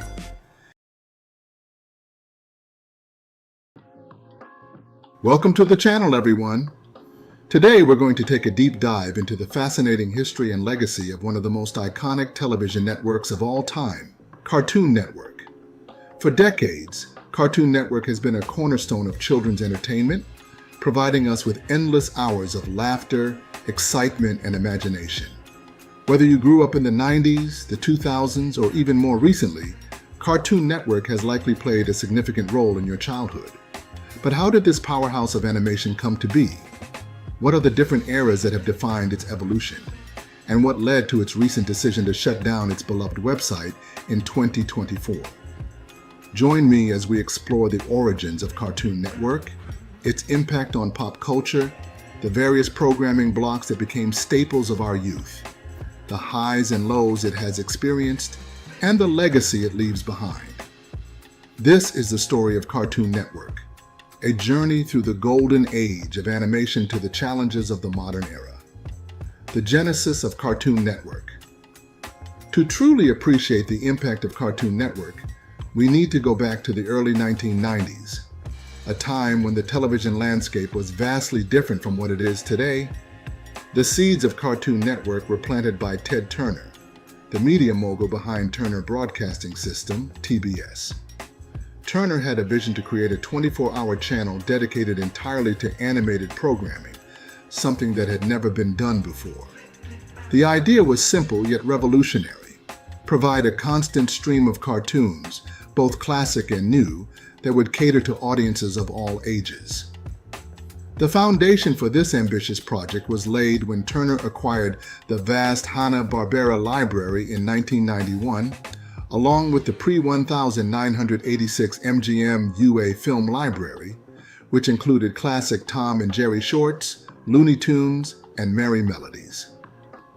This acquisition was a game changer, giving Turner access to an extensive collection of beloved animated content. With this treasure trove of material at his disposal, Turner officially launched Cartoon Network on October 1st, 1992. Initially, the network's programming consisted largely of reruns of these classic cartoons. But it wasn't long before the network began to explore new, original content, which would become its hallmark in the years to come. The Golden Era, 1992 to 2004. The early to mid-1990s is often referred to as the Golden Era of Cartoon Network, a period marked by creativity, innovation, and the birth of many of the network's most beloved shows. During its early years, Cartoon Network relied heavily on its library of Hanna-Barbera cartoons, airing shows like The Flintstones, The Jetsons, Scooby-Doo, and Yogi Bear. While these reruns were popular, the network was eager to establish its own identity and create original content that would resonate with a new generation of viewers. In 1995, Cartoon Network launched What a Cartoon, a groundbreaking showcase for new and emerging animators. This program was the brainchild of Fred Siebert, a former creative director at Hanna-Barbera, and it served as a platform for animators to present their original ideas to the network. The concept was a hit, and it wasn't long before several of the shorts produced for What a Cartoon were developed into full series. This initiative led to the creation of some of the most iconic shows in Cartoon Network's history, including Dexter's Laboratory, Johnny Bravo, The Powerpuff Girls, Cow and Chicken, and Courage the Cowardly Dog. These shows weren't just successful, they were revolutionary. They pushed the boundaries of what children's television could be, blending humor, action, and often a touch of surrealism to create something entirely new. These series quickly became cultural touchstones, beloved by kids and admired by adults for their wit and creativity. In addition to its original series, Cartoon Network also introduced several programming blocks that would become staples of the network and define the viewing habits of countless kids. Toonami, launched in 1997, was perhaps the most influential of these blocks. Originally airing in the afternoon, Toonami brought action-packed anime to mainstream American audiences, introducing shows like Dragon Ball Z, Sailor Moon, Gundam Wing, and Tenchi Muyo. The success of Toonami cannot be overstated. It played a pivotal role in popularizing anime in the West and cultivated a dedicated fan base that still exists today. Another notable programming block was Cartoon Fridays, which aired on Friday nights and featured a lineup of the network's original animated series. For many, this block was the highlight of the week, offering a chance to unwind and watch back-to-back episodes of their favorite shows. Cartoon Fridays helped to further solidify Cartoon Network's reputation as a leader in original animated content, and it remains a nostalgic memory for many who grew up during this era. The Silver Era, 2004 to 2010. As the 2000s rolled in, Cartoon Network entered what is often referred to as the Silver Era. This period was marked by continued success, but also by significant changes as the network sought to evolve with the times. One of the defining characteristics of this era was the introduction of new original series that built on the foundation laid by the Golden Era. Shows like The Grim Adventures of Billy and Mandy, Foster's Home for Imaginary Friends, and Ben 10 were standout hits that captured the imagination of a new generation of viewers. However, the Silver Era was also a time of experimentation for Cartoon Network, and not all of these experiments were well received. In an effort to diversify its programming, the network began to introduce live-action shows such as Out of Jimmy's Head, Destroy, Build, Destroy, and Dude, What Would Happen? These shows were part of an initiative known as CN Reel, which aimed to attract a broader audience by offering a variety of content beyond animation. Unfortunately, this move was met with backlash from fans, many of whom felt that Cartoon Network was straying too far from its original mission. The live-action programming was largely seen as a misstep, and most of these shows were short-lived. Despite these challenges, the Silver Era still had plenty of bright spots. The network continued to innovate with shows like Camp Lazlo and My Gym Partner's a Monkey, both of which became popular with younger viewers. And while the live-action experiments may have been divisive, Cartoon Network's commitment to original animation remained strong, ensuring that the network continued to be a major player in the world of children's television. The decline and rebirth, 2010 to 2020. The 2010s marked a period of significant transition for Cartoon Network. After the mixed reception of its live-action ventures, the network made a conscious decision to return to its roots with a renewed focus on animated programming. This shift led to what many fans consider to be a renaissance for Cartoon Network, with the launch of several critically acclaimed and commercially successful series. The first of these was Adventure Time, which premiered in 2010. Created by Pendleton Ward, Adventure Time was unlike anything that had come before it. The show's surreal, whimsical world, coupled with its emotionally resonant storytelling, struck a chord with viewers of all ages.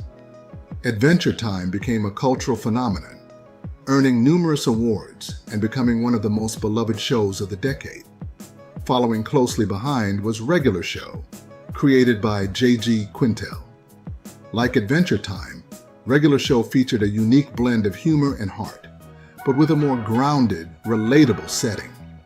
The show's offbeat characters and absurdist humor quickly made it a fan favorite, and it ran for 8 successful seasons. The success of these shows marked the beginning of a new era for Cartoon Network, one that was defined by a willingness to take creative risks and explore new storytelling possibilities. Other notable series from this period include Steven Universe, The Amazing World of Gumball, and Clarence. Each of these shows brought something unique to the table, whether it was the emotional depth of Steven Universe, the inventive animation of Gumball, or the quirky humor of Clarence. However, the 2010s also brought new challenges for Cartoon Network, particularly in the form of changing viewing habits. The rise of streaming services like Netflix, Hulu, and later HBO Max began to alter the way audiences consumed content. As more people moved away from traditional cable television in favor of on-demand streaming, Cartoon Network, like many other networks, saw a decline in viewership. In response to this shift, Cartoon Network embraced digital platforms, launching the Cartoon Network app and increasing its presence on YouTube and social media. The network also began to produce content specifically for its streaming service, HBO Max, which launched in 2020. Shows like Infinity Train and Close Enough were part of this new wave of programming, offering a more mature and diverse array of content. The Modern Era and Website Shutdown, 2020 to 2024. As we moved into the 2020s, Cartoon Network faced the daunting task of staying relevant in an increasingly digital and fragmented media landscape.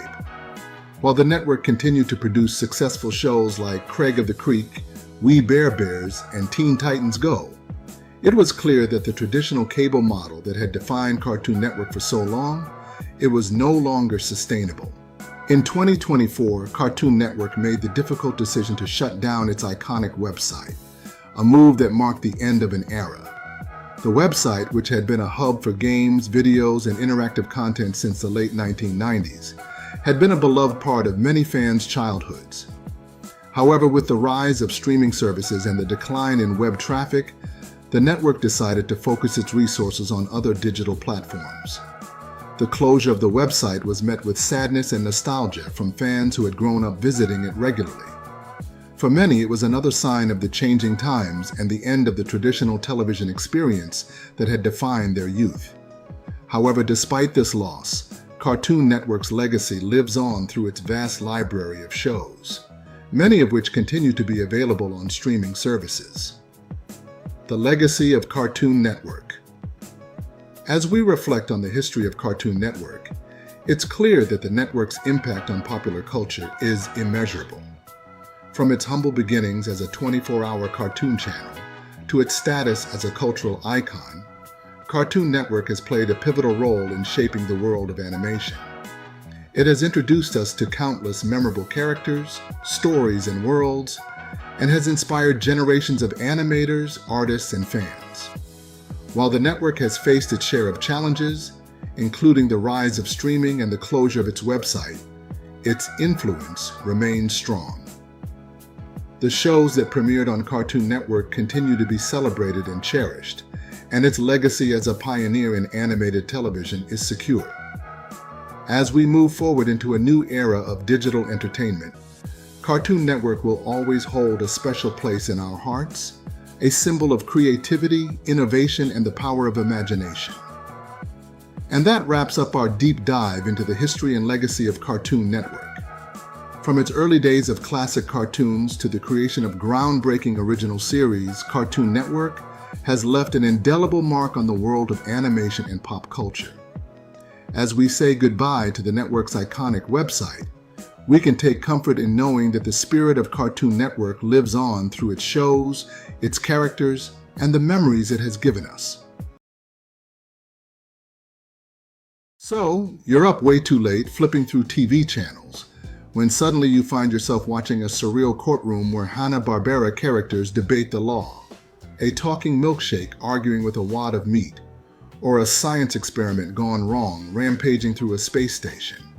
That's when you know you've entered the world of Adult Swim.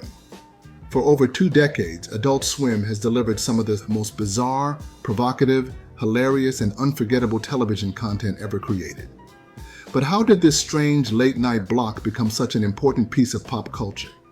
Today, we're taking a deep dive into the full history of Adult Swim, from its humble beginnings as a late-night experiment to its rise as a cultural powerhouse, its controversies, revivals, and its enduring legacy. The story begins in the late 1990s, when Cartoon Network was at its peak as a kids' cable channel. With a growing audience that included teenagers and adults watching shows like Dexter's Laboratory and Johnny Bravo, network executives realized that a good portion of their viewership wasn't just kids. Mike Lazo, a programmer at Cartoon Network who previously worked on Toonami and Space Ghost Coast to Coast, saw an opportunity. He wanted to create a space for weird, edgy animated content aimed squarely at adults. The result was Adult Swim, a programming block that officially launched on September 2, 2001. All kids out of the pool for Adult Swim. All kids out. The name Adult Swim came from the old public pool rule, Adult Swim only, when kids had to get out of the water. It was a cheeky metaphor for what Cartoon Network was doing, kicking the kids out after hours so the grown-ups could have their fun. The earliest days of Adult Swim leaned heavily on repurposed assets, reused animation, and wild creativity on a shoestring budget. Many of the first shows were born from a blend of low cost and high creativity. Space Ghost Coast to Coast, which started years earlier in 1994, laid the groundwork. It reimagined the classic Hanna-Barbera superhero as a clueless late-night talk show host. Its strange, dry humor became a cult hit and was followed by other oddities like The Brack Show, C-Lab 2021, Harvey Birdman, Attorney at Law, and Aqua Teen Hunger Force. These shows didn't look like polished network animation. They felt underground, bootleg, and proudly weird. According to Cracked and Nerdist, many of these early shows became favorites because they didn't feel like anything else on TV at the time. By 2002, Adult Swim was doing well enough to become a nightly block. But its true breakout moment came in 2003, when it picked up reruns of Family Guy. At the time, Family Guy had been canceled by Fox after just 3 seasons, but Adult Swim's late-night audience devoured it. The show became one of the most watched programs on the block and eventually helped convince Fox to revive the series in 2005. It was a huge moment, not just for Family Guy, but for Adult Swim as a whole. It proved that this weird late-night space could pull serious numbers. Around the same time, reruns of Futurama were added, helping Adult Swim dominate its late-night competition. The mid-2000s saw Adult Swim entering its golden era. In 2005, Aaron McGruder's The Boondocks debuted. Based on its comic strip of the same name, the show used an anime-influenced visual style and sharp, unrelenting social commentary. Tackling topics like race, politics, and media with no filter, The Boondocks became a lightning rod for praise and controversy. It helped Adult Swim solidify its image as a network that wasn't afraid to say the things others wouldn't. That same year, Robot Chicken premiered, created by Seth Green and Matt Senrick. Using stop-motion animation and toys to parody pop culture, the show became a runaway hit and won several Emmy Awards. It was irreverent, fast-paced, and exactly the kind of chaotic fun that Adult Swim was known for. Another key pillar of Adult Swim's growth was anime. Though technically housed under Toonami, which was folded into Adult Swim for a time, shows like Cowboy Bebop, Inuyasha, Trigun, FLCL, and Full Metal Alchemist found their U.S. audiences primarily through the Adult Swim block. These late-night airings helped normalize anime for American viewers and played a massive role in its Western popularity boom. Adult Swim became the go-to spot for mature animation, whether it was American absurdism or Japanese action drama. As the 2010s rolled in, Adult Swim continued to experiment, this time with more live-action content. Shows like Tim and Eric Awesome Show Great Job, The Eric Andre Show, and Check It Out with Dr. Steve Brule brought a new layer of bizarre, surreal, and cringe-inducing comedy. They were divisive, but they fit the Adult Swim aesthetic perfectly. Anti-mainstream, unpredictable, and often completely unhinged. Meanwhile, animated series like Super Jail, Metalocalypse, Moral Oral, and China, Illinois kept pushing boundaries in violence, satire, and existential weirdness. It was also during this time that Adult Swim made an unexpected move by adding King of the Hill reruns to its lineup. Originally a primetime staple on Fox, the show's slower pace and grounded tone made it seem like an odd fit. But it worked. Adult Swim's audience embraced the show, which added another dimension to the block's offerings. Then came the juggernaut, Rick and Morty. Created by Dan Harmon and Justin Roiland, the show debuted in December 2013. Initially based on a parody of Back to the Future, Rick and Morty evolved into a high-concept sci-fi comedy filled with dark humor, multiverse madness, and philosophical despair. It quickly became the most successful original show in Adult Swim history.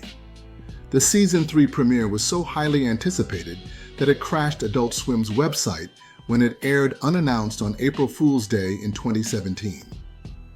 The show's success was so massive that Adult Swim ordered 70 more episodes in 2018, guaranteeing multiple seasons ahead. But with great popularity came controversy. In 2023, co-creator Justin Roiland was fired from the show after misconduct allegations. Adult Swim recast his roles and committed to moving forward without him. Despite this shakeup, the brand remained strong, and Rick and Morty continues to be a flagship for the network. The 2020s brought new challenges. Streaming services were now the dominant form of entertainment, and Adult Swim's late-night cable model felt increasingly niche.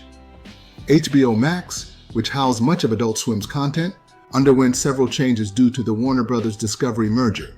Some shows were removed or quietly canceled, and budgets across the company were slashed. Yet Adult Swim adapted once again. It began producing more specials, reboots, and short-form content. The anime-focused Toonami block was reinvigorated with original co-productions, like Fina Pirate Princess and new seasons of classic series. Adult Swim also found new life in newer shows like Smiling Friends, a surreal comedy that became an instant cult hit thanks to its mix of absurdism and oddly sincere emotion. In 2023, the block moved up its start time to 7 p.m. Adult Swim had grown into something bigger. It wasn't just a block of weird shows, it was a creative identity. So what made Adult Swim work for so long? Part of it was freedom. The creators were given more leeway than almost anywhere else in TV. The budgets were low, but the artistic control was high. Adult Swim didn't ask creators to play it safe. Instead, they encouraged taking risks, even if that meant confusing or alienating some viewers. The block also mastered branding. Those black screen bumpers with white text, the dreamy lo-fi music, and the cryptic messages made Adult Swim feel like a secret club for insomniacs and weirdos. Its legacy is undeniable. Adult Swim helped revive Family Guy, normalize anime in the West, launch Rick and Morty into global popularity, and give creators like Tim Heidecker, Eric Andre, and Joe Pera a home. It turned action figures, cheap animation, and recycled characters into groundbreaking television. It redefined what adult animation could look like. Less sitcom, more sketch, more surreal, more satire. From late-night oddity to cultural institution, Adult Swim never tried to be mainstream, but somehow it changed the mainstream forever. Adult Swim started as a strange little experiment in late-night animation and grew into one of the most influential blocks in television history. Whether you were drawn to the chaotic world of Robot Chicken, the biting satire of the Boondocks, the existential crises of Rick and Morty, or just stayed up for some anime and bumpers that made you feel weirdly seen, there's no denying how much of a cultural force Adult Swim became. It gave voice to creators who didn't fit anywhere else. It challenged what animation could be, and it made being a night owl a whole lot more entertaining. Welcome to Let's Run It Back, the channel where we dive deep into the nostalgia and history of your favorite TV shows and movie moments. Today we're exploring the magic behind one of the most beloved television programming blocks of all time, ABC's TGIF. Let's kick things off with an in-depth analysis of the start of the TGIF lineup. The birth of TGIF. The concept of TGIF, which stands for Thank Goodness It's Funny, was created in response to the evolving television landscape of the late 1980s.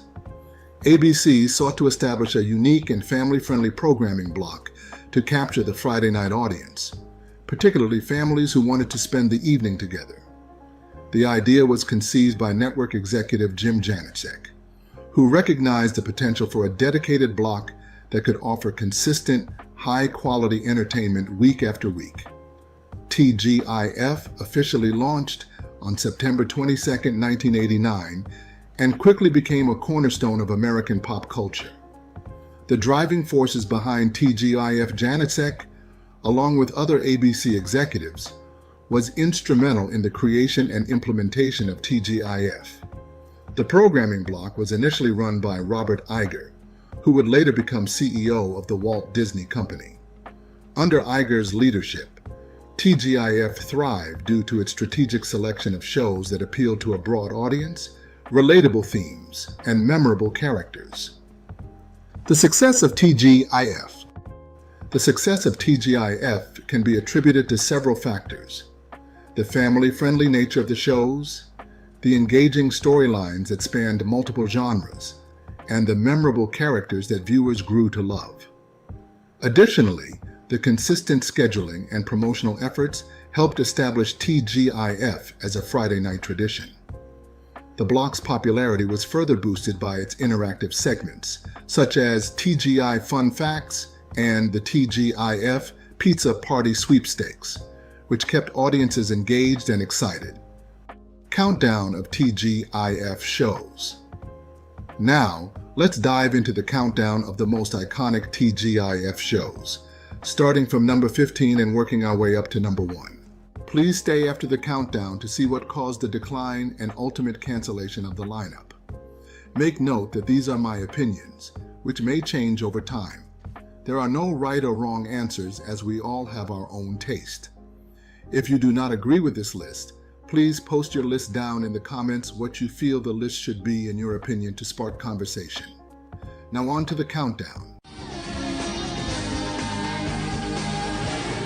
Number 15, Two of a Kind, is an American sitcom that aired from 1998 to 1999, starring Mary-Kate and Ashley Olsen. The series revolves around the lives of twin sisters who, despite their contrasting personalities, learn to navigate adolescence and family life together. After their success on Full House, the Olsen twins was still a hot commodity. Unfortunately, as popular they were, it still didn't lead to this being nearly as popular as their former show. Rightfully so, due to not being as fun overall, in my opinion. For the little time that it was around, it still was a decent watch. Key characters: Mary-Kate Burke, Mary-Kate Olsen, one of the twin sisters, a sporty and outgoing teenager with a mischievous streak; Ashley Burke, Ashley Olsen. The other twin sister, a studious and responsible teenager who values order and structure; Kevin Burke, Christopher Sieber. The girl's father, a widowed college professor who often finds himself overwhelmed by his daughter's antics; Carrie Moore, Sally Wheeler. Kevin's colleague and friend who provides guidance and support as the girl's surrogate mother figure. The series begins with Mary-Kate and Ashley Burke, twin sisters with distinctly different personalities, adjusting to life after their mother's death. They live with their father, Kevin Burke, who struggles to balance his career as a college professor with raising two spirited teenage daughters. Mary-Kate is adventurous and outgoing, often diving headfirst into new experiences and mischief. Ashley, on the other hand, is more reserved and academic, focusing on her studies and trying to maintain order in their household. Despite their differences, the sisters share a close bond and often team up to tackle challenges and solve problems together.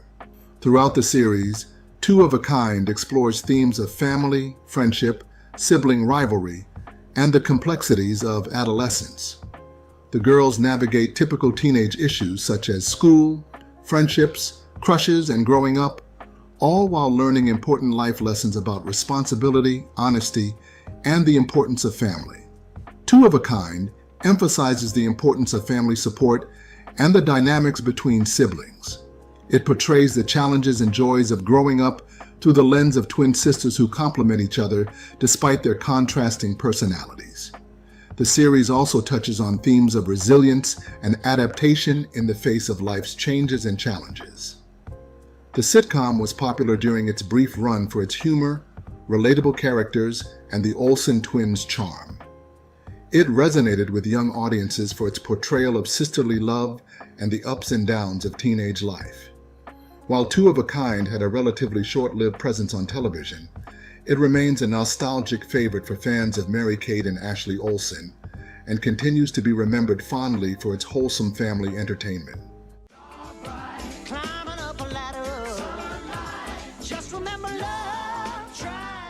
Number 14, On Our Own, is an American sitcom that aired from 1994 to 1995. The series follows the struggles and adventures of the 7 Jericho siblings, who are left orphaned after their parents die in a car accident. I didn't watch this until at least a decade after it was canceled, meaning I didn't get to experience it during its TGIF run. I'm not sure how I missed it due to being a dedicated TGIF watcher at the time it aired. Maybe I did and just forgot about it due to such a short run, and kind of being generic in principle. It was a decent show with the Smollett family, and the other main cast members bringing plenty of charisma and likability. Key characters: Josh Jericho, Ralph Lewis Harris, the eldest sibling and legal guardian of his younger brothers and sisters; Jordee Jericho, Journey Smollett. A bright and caring young girl, Jordee is one of the middle children in the Jericho family. Jai Jericho, Jazz Smollett. Another of the Jericho siblings, Jai is known for her maturity and sense of responsibility. Jock Jericho, Jake Smollett. A playful and energetic child, Jock brings a sense of fun and mischief to the Jericho household. Jesse Jericho, Jussie Smollett. Jesse is one of the younger Jericho siblings, known for his artistic talents and creativity. Jimmy Jericho, JoJo Smollett. A spirited and outspoken child, Jimmy adds to the dynamic of the Jericho family with his bold personality. Jarrow Jericho, Jockey Smollett. The youngest of the Jericho siblings, Jarrow is a sweet and innocent child who looks up to his older brothers and sisters. The series begins with the tragic loss of the Jericho parents, leaving their 7 children to fend for themselves. Josh, the oldest sibling at 24 years old, becomes their legal guardian and must navigate the challenges of raising his brothers and sisters while juggling his own personal life and responsibilities. Each episode focuses on the siblings' attempts to adjust to their new life without parents, facing typical challenges of adolescence and family dynamics. They deal with school, friendships, growing up, and the struggles of maintaining a household on their own. Throughout the series, the Jericho siblings lean on each other for support and learn valuable life lessons about love, loyalty, and resilience. On Our Own explores themes of family bonds, resilience, and the importance of sibling support. It portrays the strength of familial relationships and the determination of young people faced with adversity. The series also touches on themes of identity, responsibility, and the journey of self-discovery amid difficult circumstances. While On Our Own had a relatively short run, it is remembered for its heartfelt portrayal of family unity and the challenges faced by children navigating the loss of parents. The series resonated with audiences for its relatable characters and themes, offering a blend of humor and drama while highlighting the strength of familial love and support.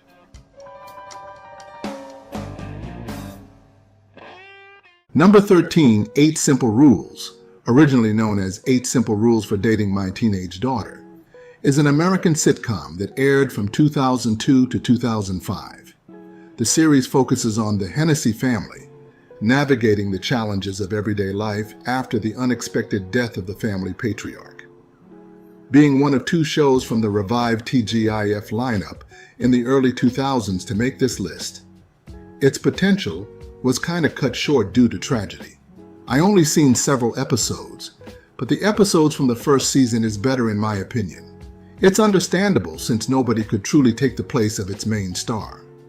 Even after John's death, the show still was something good to watch. Key characters: Paul Hennessy, John Ritter, the loving and protective father of 3 teenage children who works as a sports writer. Kate Hennessy, Katie Segal, Paul's wife and the mother of their 3 children, who returns to work as a nurse after her husband's death. Bridget Hennessy, Kaylee Cuoco, the eldest Hennessy daughter, a popular and somewhat ditzy high school student. Carrie Hennessy, Amy Davidson, the middle Hennessy daughter, intelligent and socially awkward, who often clashes with her sister Bridget.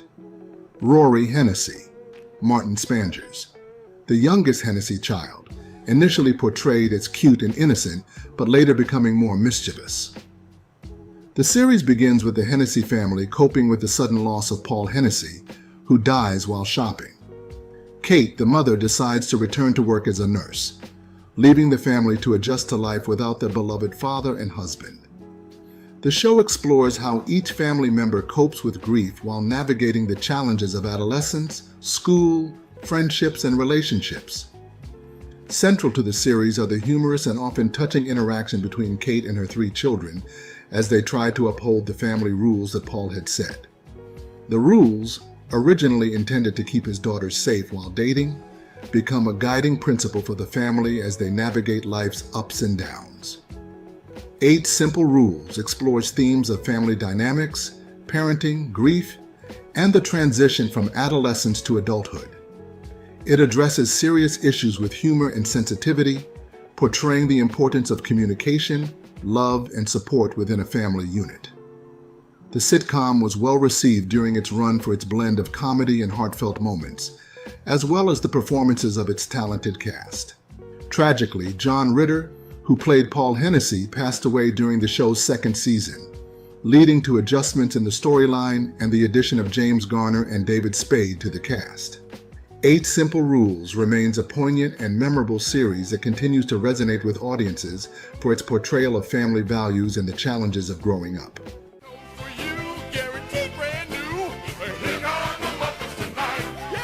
Number 12, Muppets Tonight, is a television series that aired from 1996 to 1998, featuring the beloved Muppet characters in a variety show format set behind the scenes of a fictional television network. Being the only non-sitcom on the list, The Muppets, no matter the incarnation, brings plenty of enjoyment. That's no exception here. Even after Jim Henson's death a few years before the premiere of the show, it showed that his creations are timeless. Key characters: Kermit the Frog, the charismatic and often harried host of Muppets Tonight, trying to keep the show running smoothly. Miss Piggy, the glamorous and diva-like star of the show, often pursuing Kermit romantically. Fozzie Bear, the earnest but hapless comedian who struggles with his stand-up routines. Gonzo, the eccentric and fearless daredevil who hosts bizarre and often dangerous stunts. Rizzo the Rat, a streetwise and sarcastic rat who often gets involved in various shenanigans. Clifford, the cool and smooth-talking host of the fictional television network where Muppets Tonight airs. Pepe the King Prawn, a laid-back and humorous prawn who serves as Clifford's sidekick. Plot overview: Muppets Tonight is a revival of the classic The Muppet Show, with a contemporary twist. The show is presented as a variety program hosted by Kermit the Frog, featuring music performances, comedy sketches, and celebrity guest appearances. Each episode follows the chaotic behind-the-scenes antics of the Muppet cast as they prepare for the show and interact with celebrity guests. The format allows for a mix of classic Muppet humor, including slapstick comedy, wordplay, and parodies of popular culture. Throughout its run, Muppets Tonight showcases the diverse talents of the Muppet characters who perform musical numbers, engage in comedic sketches, and interact with human guest stars. Themes: Muppets Tonight celebrates creativity, camaraderie, and the joy of entertainment. It emphasizes the importance of teamwork and celebrates individuality through the unique personalities of each Muppet character. The show also incorporates satire and humor, often poking fun at television conventions and celebrity culture. Legacy: while Muppets Tonight had a relatively short run, it is remembered fondly by fans for its witty humor, memorable characters, and the continuation of Jim Henson's legacy of puppetry and storytelling. The series contributed to the enduring popularity of the Muppets franchise, showcasing their timeless appeal and ability to entertain audiences of all ages.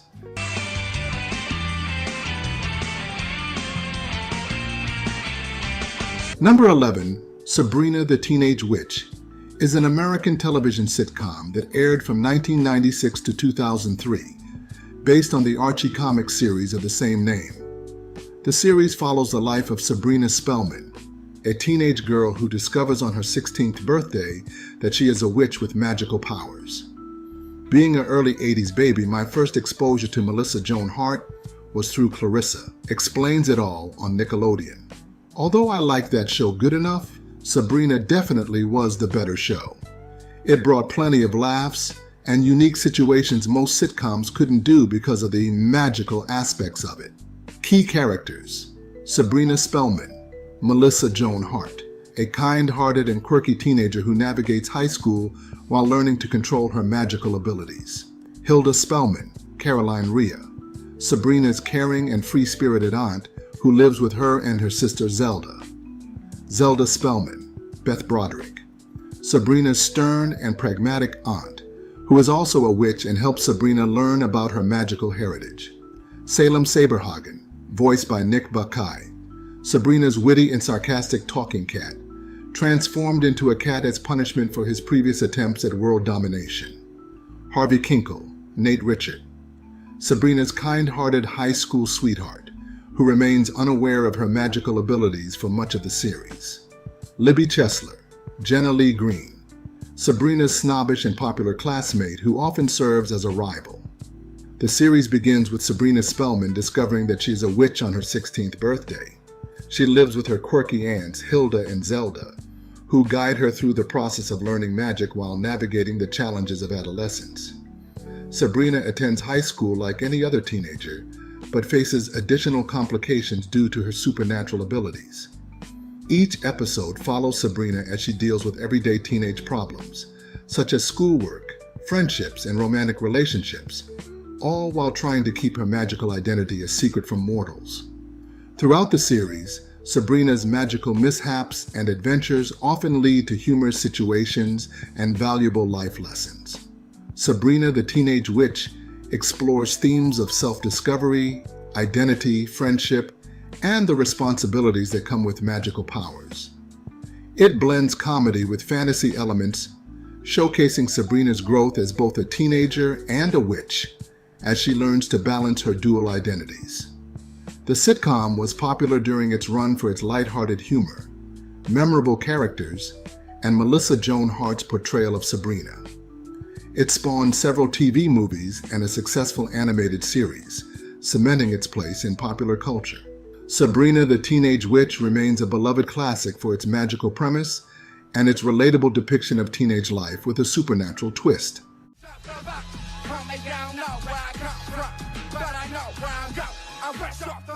Number 10.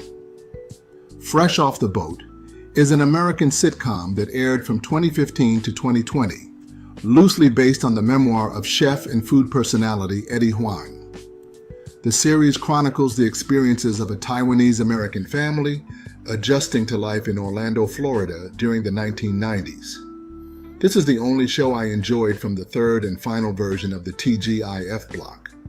The advertising for the block was so bad or forgettable, I didn't even know at the time it was TGIF for the very short time the block lasted. That doesn't take away from the show being as good as it was. It brings many laughs, and being set in the 90s brought back so much nostalgia. It would have fit perfectly in the original TGIF lineup's run. Key characters: Eddie Huang, Hudson Yang, the protagonist and narrator, a hip-hop loving young boy who navigates cultural identity and adolescence, Louis Huang, Randall Park, Eddie's optimistic and entrepreneurial father, who opens a steakhouse and aims for the American dream, Jessica Huang, Constance Wu, Eddie's strict and pragmatic mother, who is determined to instill traditional values in her children, Emery Huang, Forrest Wheeler, and Evan Huang, Ian Chen, Eddie's younger brothers, each with their own unique personalities and challenges, Grandma Huang, Lucille Soom, Louis's mother, who brings her own old-world wisdom and traditions into the Huang household. The series begins with the Huang family relocating from Washington, D.C. to suburban Orlando, where Louis opens a Western-themed restaurant. As they navigate cultural differences and stereotypes, each family member encounters their own challenges and triumphs. Eddie, eager to fit in with his peers, embraces hip-hop culture while grappling with his Taiwanese heritage. Jessica strives to balance her traditional values with American opportunities, often clashing with her sons over their assimilation into mainstream American culture. Louis pursues his entrepreneurial dreams while adapting to the cultural norms of the restaurant business. Throughout the series, the Huang family confronts issues such as racism, identity, generational clashes, and the pursuit of the American dream. Their experiences are presented with humor and sensitivity, showcasing the complexities of immigrant life and the universal desire for acceptance and success. Fresh Off the Boat explores themes of cultural identity, family dynamics, generational differences, and the immigrant experience in America. It challenges stereotypes and offers a humorous yet poignant portrayal of the Asian American immigrant perspective. The sitcom was notable for its representation of Asian American characters and culture on mainstream television, marking a significant step forward in diversity and inclusion. Fresh Off the Boat received praise for its humor, authenticity, and nuanced portrayal of immigrant family life. It remains a culturally significant series that resonates with audiences for its relatable characters and insightful exploration of identity and belonging.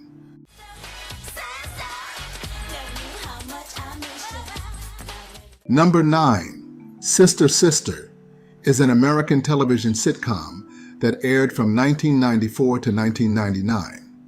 The series revolves around the lives of identical twin sisters who were separated at birth and reunite unexpectedly as teenagers, leading to comedic and heartwarming adventures. Sister Sister wasn't on TGIF long, but the series as a whole was pretty fun. I enjoy when shows mature as the leads age, which this show did. A very good show, which is still watchable today. Key characters: Tia Landry, Tia Mowry, one of the twin sisters, a studious and responsible teenager raised by her single mother. Tamara Campbell, Tamara Mowry, the other twin sister, outgoing and sometimes mischievous, raised by her adoptive father. Lisa Landry, Jackie Harry, Tia's flamboyant and loving mother who runs her own business. Ray Campbell, Tim Reed, the responsible and often uptight father of Tamara, whose strict yet loving nature contrasted perfectly with Lisa's carefree attitude. Roger Evans, Marquez Houston, Tia and Tamara's persistent and goofy neighbor who develops a crush on both sisters. The series begins when Tia Landry and Tamara Campbell accidentally meet for the first time at a shopping mall. They soon discover that they are identical twins who were separated at birth and adopted by different parents. Tia lives with her single mother Lisa, while Tamara lives with her adoptive father Ray. As Tia and Tamara navigate their newfound sisterhood, they decide to live together under one roof with their respective guardians. The show follows their experiences as they attend high school, face teenage challenges, and explore their similarities and differences. Despite their contrasting personalities, the sisters develop a close bond and support each other through various adventures and mishaps. Sister Sister explores themes of family, sisterhood, identity, and the bonds that unite siblings. It portrays the challenges and joys of growing up, navigating friendships, relationships, and parental guidance, all while discovering their shared history as twins. The sitcom was popular during its run for its humor, relatable characters, and the dynamic between Tia and Tamara Mowry. It remains a beloved part of 90s television nostalgia, known for its positive portrayal of family relationships and the strong bond between sisters. Sister Sister continues to resonate with audiences for its heartwarming moments and enduring themes of sisterly love and friendship.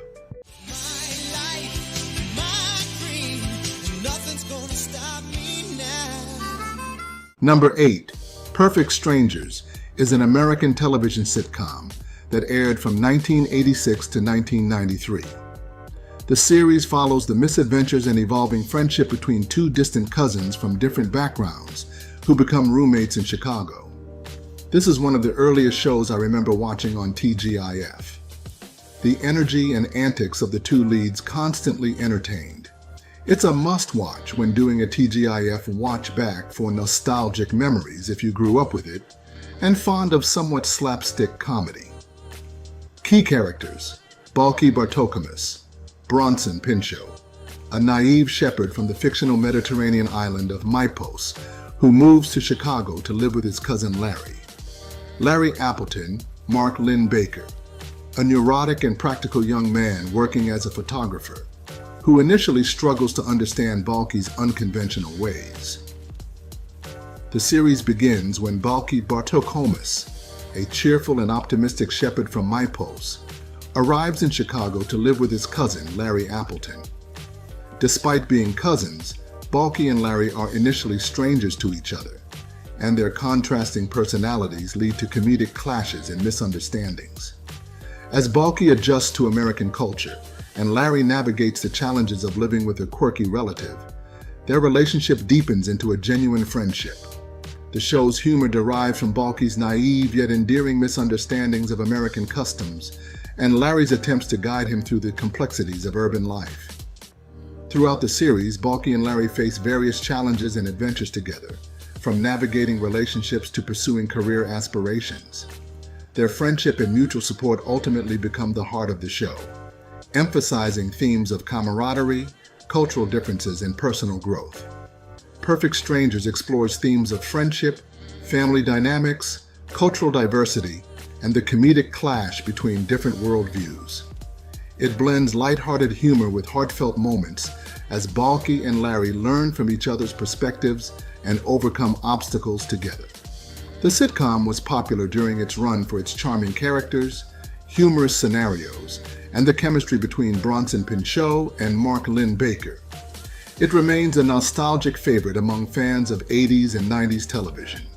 Remembered for its unique premise and memorable catchphrases like Balky's iconic greeting, "Well, of course not. Don't be ridiculous."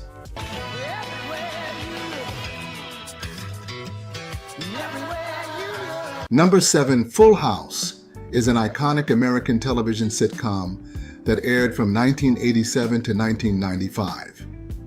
The series follows the lives of a widowed father, his 3 daughters, and his brother-in-law as they navigate life's ups and downs under one roof in San Francisco.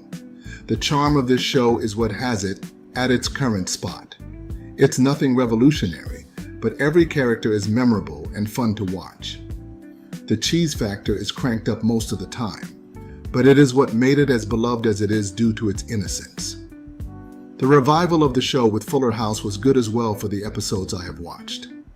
Key characters: Danny Tanner, Bob Saget, the loving and meticulous father who works as a local TV host; Jesse Katsopoulos, John Stamos, Danny's cool and rebellious brother-in-law who moves in to help raise the girls; Joey Gladstone, Dave Coulier, Danny's goofy best friend and stand-up comedian who also moves in to help with parenting; DJ Tanner, Candace Cameron, the eldest Tanner daughter responsible and caring; Stephanie Tanner, Jodie Sweetin, the middle Tanner daughter, witty and mischievous; Michelle Tanner, Mary-Kate and Ashley Olsen; the youngest Tanner daughter, known for her adorable catchphrase, "You got it, dude," Rebecca Donaldson Katsopoulos, Lori Loughlin, Jesse's wife and a co-host on Danny's TV show, who becomes a mother figure to the girls; Kimmy Gibbler, Andrea Barber, DJ's quirky best friend and neighbor, who frequently visits the Tanner household. The series begins with Danny Tanner, a recent widower, struggling to raise his 3 daughters with the help of his brother-in-law Jesse and best friend Joey. Together they form an unconventional but loving family unit under one roof. As the girls grow up, each episode explores their experiences with school, friendships, sibling rivalry, and teenage challenges. Throughout its run, Full House showcases the familial bonds between the characters as they support each other through life's joys and hardships. The show emphasizes themes of love, friendship, and the importance of family, often resolving conflicts with heartwarming moments and life lessons. Full House is known for its wholesome portrayal of family life and its positive messages. It tackles themes such as grief and loss, single parenthood, blended families, and the dynamics of growing up. The show also incorporates humor, often through Joey's comedic antics and Michelle's adorable quips. The Full House remains a beloved classic and cultural phenomenon, especially remembered for its catchy theme song, "Everywhere You Look," memorable catchphrases, and endearing characters. The series spawned the spin-off Fuller House, which continues the story with DJ, Stephanie, and Kimmy as adults raising their own families. Overall, Full House continues to resonate with audiences for its heartwarming portrayal of family values and enduring friendships.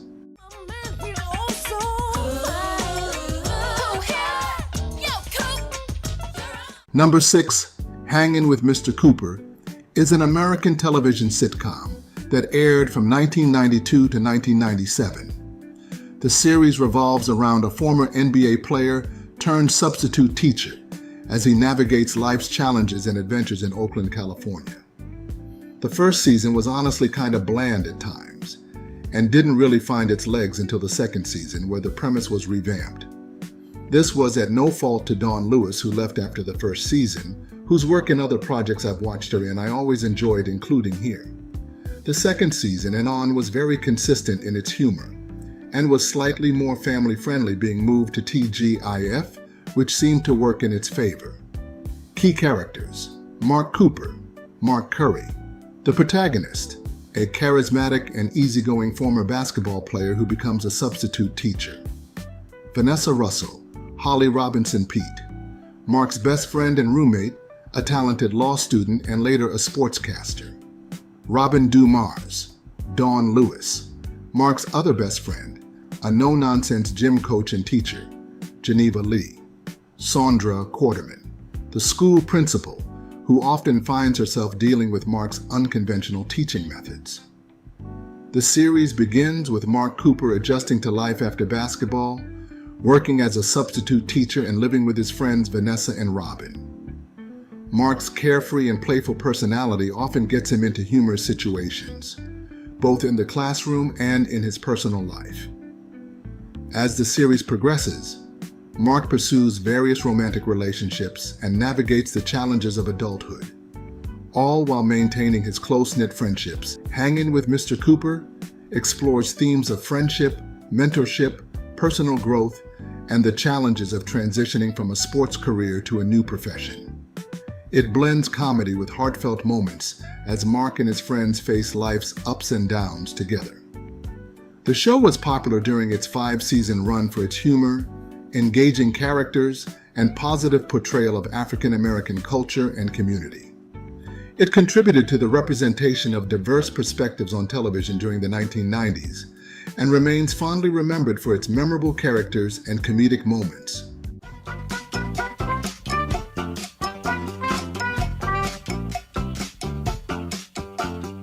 Number 5, George Lopez, is an American sitcom that aired from 2002 to 2007, starring comedian George Lopez as the titular character. The series explores the life of George Lopez, a Mexican-American man balancing work, family, and cultural identity in Los Angeles, California. This is the second and final show from the first revived version of TGIF to make this list. Who couldn't get hyped for this show after hearing War's Lowrider playing during the opening? The show is beyond its theme song, however, bringing a lot of funny situations and many times drama to accompany it, making for a complex, well-produced TV show. Key characters: George Lopez. The protagonist, a kind-hearted and quick-witted man working at an aviation factory. Angie Lopez, Constance Marie, George's patient and supportive wife, who works as a manager at a car dealership.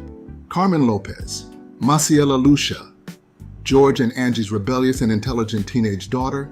Max Lopez, Luis Armand Garcia, George and Angie's mischievous and lovable young son. Benny Lopez, Belita Moreno, George's tough and cynical mother who provides comic relief and occasional wisdom. Ernie Cardenas, Valente Rodriguez, George's loyal and goofy best friend and co-worker at the factory. The series begins with George Lopez navigating the challenges of family life and work while reflecting on his Mexican-American heritage. George works as a manager at an airplane parts factory, where he deals with workplace antics and friendships with colleagues like Ernie. At home, he balances the differing personalities and needs of his family members.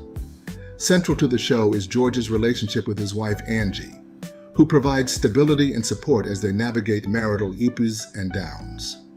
Their daughter Carmen and son Max add to the family dynamics with their teenage antics and growing pains.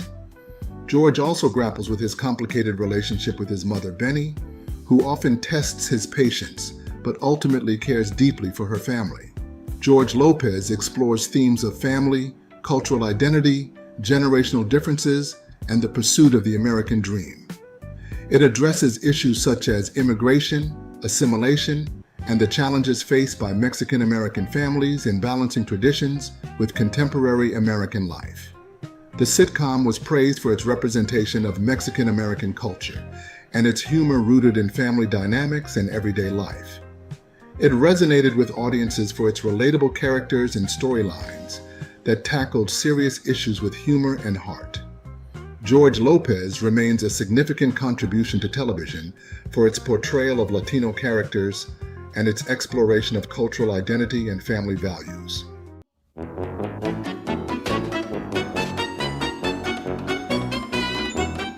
Number 4, Dinosaurs is a classic American television sitcom that aired from 1991 to 1994.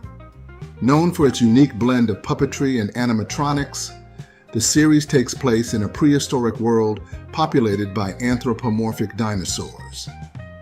Second of 2 shows coming from the mind of Jim Henson, Dinosaurs gets away with many things other typical sitcoms wouldn't usually touch up on.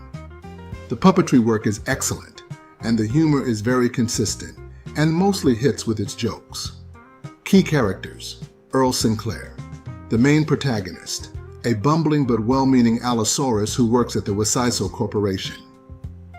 Fran Sinclair, Earl's caring and practical wife, a Megalosaurus who manages the household and raises their children. Robbie Sinclair, their rebellious teenage son, a Hypsilophodon who challenges social norms and environmental issues. Charlene Sinclair, their daughter, a materialistic and trend-conscious teenager who is often concerned with social status. Baby Sinclair, the youngest member of the Sinclair family, a precocious infant who frequently utters the catchphrase, "Not the mama." Dinosaurs follows the Sinclair family's daily life in the Mesozoic era, mirroring and satirizing modern human society. The series explores various social and environmental issues through the lens of its dinosaur characters. Earl works at the Wesiso Corporation, a mega corporation led by the ruthless B.P. Richfield, where he holds various jobs that often cause ecological havoc. The show blends humor with poignant commentary on topics such as consumerism, environmentalism, gender roles, and family dynamics. It cleverly uses its prehistoric setting to parody and critique contemporary issues faced by human society. The show addresses environmental issues through the lens of dinosaur habitats and the impact of corporate greed on ecosystems. It explores the challenges and dynamics of a typical sitcom family, albeit in a prehistoric context. Social commentary. Dinosaurs often satirizes modern society, touching on topics like politics, media, and cultural trends. Dinosaurs remains fondly remembered for its unique premise, memorable characters, and its ability to blend humor with social commentary. The series tackled serious issues in a family-friendly format, leaving a lasting impact on audiences who grew up watching it. The poignant series finale, which addressed the consequences of environmental destruction, is particularly well remembered for its emotional depth and thought-provoking message. Step by step, day by day, fresh start over. Number 3, Step by Step, is an American television sitcom that aired from 1991 to 1998. The show revolves around 2 single parents who spontaneously marry, blending their respective families into one chaotic but loving household. Basically, being an edgier 90s version of the Brady Bunch worked really good for this show. Everyone has their own personalities, which always shines through. Every season was enjoyable to watch, with none jumping the shark. The last 1 to 2 seasons may not have been as good as its prime, but it's a good series you can jump in to watch, no matter the episode or season picked. Key characters: Frank Lambert, Patrick Duffy, a laid-back contractor and father of 3 children. Carol Foster, Suzanne Summers, a headstrong beautician and mother of 3 children. Dana Foster, Stacy Keenan, Carol's intelligent and ambitious teenage daughter. Karen Foster, Angela Watson, Carol's fashionable and boy-crazy teenage daughter. Mark Foster, Christopher Castile, Carol's sensitive and intelligent preteen son. J.T. Lambert, Brandon Call, Frank's rebellious and street-smart teenage son. Al Lambert, Christine Lakin, Frank's tomboyish and mischievous younger daughter. The series begins with Frank and Carol impulsively getting married while vacationing in Jamaica. They decide to combine their families, with each episode depicting the ups and downs of blending their different parenting styles, personalities, and backgrounds. The show focuses on the challenges and joys of everyday family life as they navigate relationships, school, and career aspirations. Step by Step explores themes of family dynamics, step parenting, sibling rivalry, and personal growth. Each character evolves throughout the series, facing individual challenges and learning valuable lessons about love, acceptance, and responsibility. Step by Step was popular during its run in the 1990s and remains a nostalgic favorite for many viewers. It provided a lighthearted and relatable portrayal of blended family life, combining humor with heartfelt moments. The chemistry among the cast members and the familial bond they portrayed contributed to the show's enduring appeal. It's the bigger love of the family. Number 2, Family Matters is an American television sitcom that aired from 1989 to 1998, initially on ABC and later on CBS. The series revolves around the Winslow family, living in Chicago, Illinois, and their interactions with their quirky neighbor Steve Urkel. If the series was more consistent, Family Matters would probably be in the number 1 spot. I found the first season to be kind of bland and run by the numbers. With the Urkel character being a full-fledged cast member by the time the second season begins, he brought new light to the show. Another thing that brings it slightly down is the over-reliance of Urkel to carry the show, and it got somewhat too silly for my taste during the final couple seasons. Although the later seasons wasn't as good, there still was a lot of bright spots to make up for it, especially Eddie's arc to become a cop, plus Steve and Laura finally becoming a couple. It's just too bad we never had the opportunity to see them marry. The middle seasons are the peak of the show, the most memorable and most enjoyable episodes to watch in my opinion. Key characters: Carl Winslow, Reginald Vell Johnson, the patriarch of the Winslow family, a police officer known for his tough exterior but kind heart, Harriet Winslow, Jo Marie Payton, later Judy Ann Elder, Carl's supportive wife, who works at a department store and often provides wisdom and humor to the family dynamic, Laura Winslow, Kelly Shaneen Williams, the Winslow's oldest daughter, a smart and responsible teenager who becomes a focal point of romantic interest for Steve Urkel, Eddie Winslow, Darius McCrary, the Winslow's eldest son, an aspiring athlete with a caring nature, Judy Winslow, Jamie Foxworth, the youngest Winslow child in the early seasons, whose character was later written out of the show, Estelle Winslow, Rosetta Lenoir, Carl's sassy and wise mother who often provides comic relief and advice, Steve Urkel, Jaleel White, the Winslow's nerdy, eccentric neighbor who becomes a breakout character known for his clumsy antics, unrequited love for Laura, and trademark catchphrase, "Did I do that?" Early seasons. The series begins by focusing on the Winslow family's everyday life, with storylines revolving around family dynamics, school relationships, and Carl's career as a police officer. Steve Urkel is introduced as the awkward neighbor who frequently disrupts the Winslow's peace with his inventions and attempts to win Laura's heart. Mid to later seasons. As the show progresses, Urkel's character becomes increasingly central to the plot. His infatuation with Laura and his comedic misadventures drive many episodes. The Winslow family faces various challenges typical of sitcom families, such as sibling rivalry, school issues, and career changes. The show also explores broader themes such as friendship, loyalty, and community. Family Matters is known for its comedic approach to family life and relationships. It emphasizes themes of acceptance, friendship, and the importance of family bonds. The character of Steve Urkel, with his eccentric personality and well-meaning but often disastrous inventions, provides much of the show's humor and memorable moments. Family Matters is remembered as a popular and influential sitcom of the 1990s, particularly for its portrayal of African-American family life and its memorable characters. Steve Urkel became a cultural icon, and his catchphrases and mannerisms remain part of popular culture. The show's blend of comedy and heartwarming family moments contributed to its enduring popularity during its 9-season run.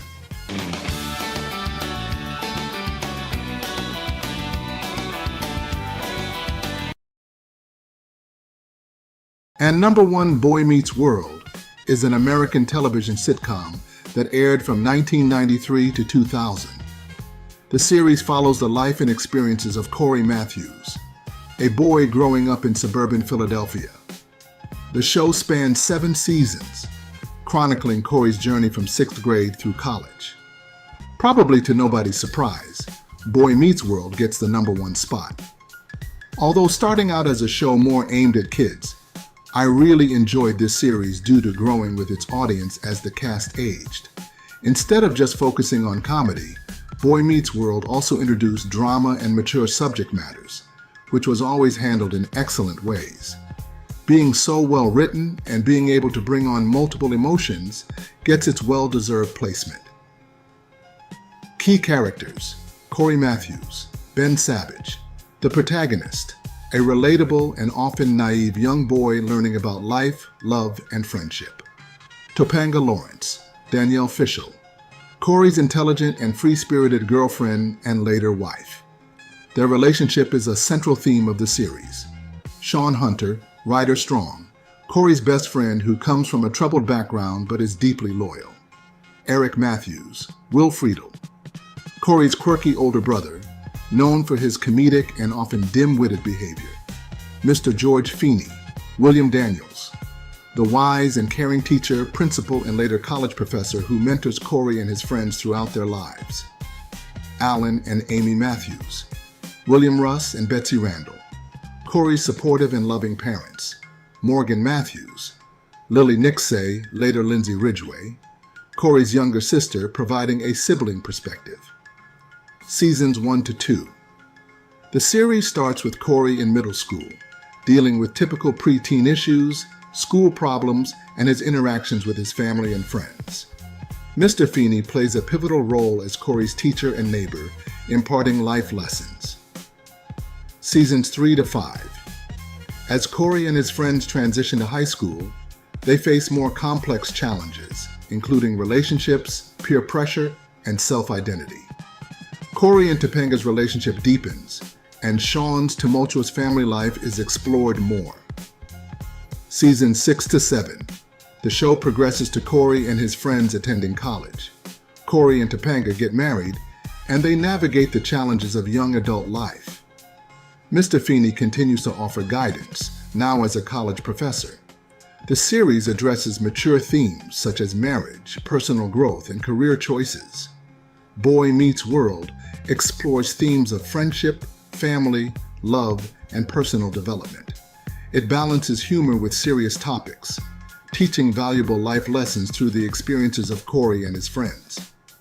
The guidance of Mr. Feeney is a constant thread, emphasizing the importance of mentorship and wisdom.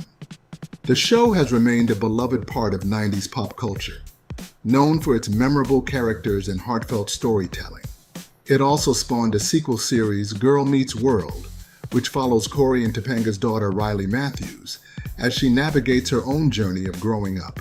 Boy Meets World leaves a lasting legacy as a beloved coming-of-age sitcom from the 90s.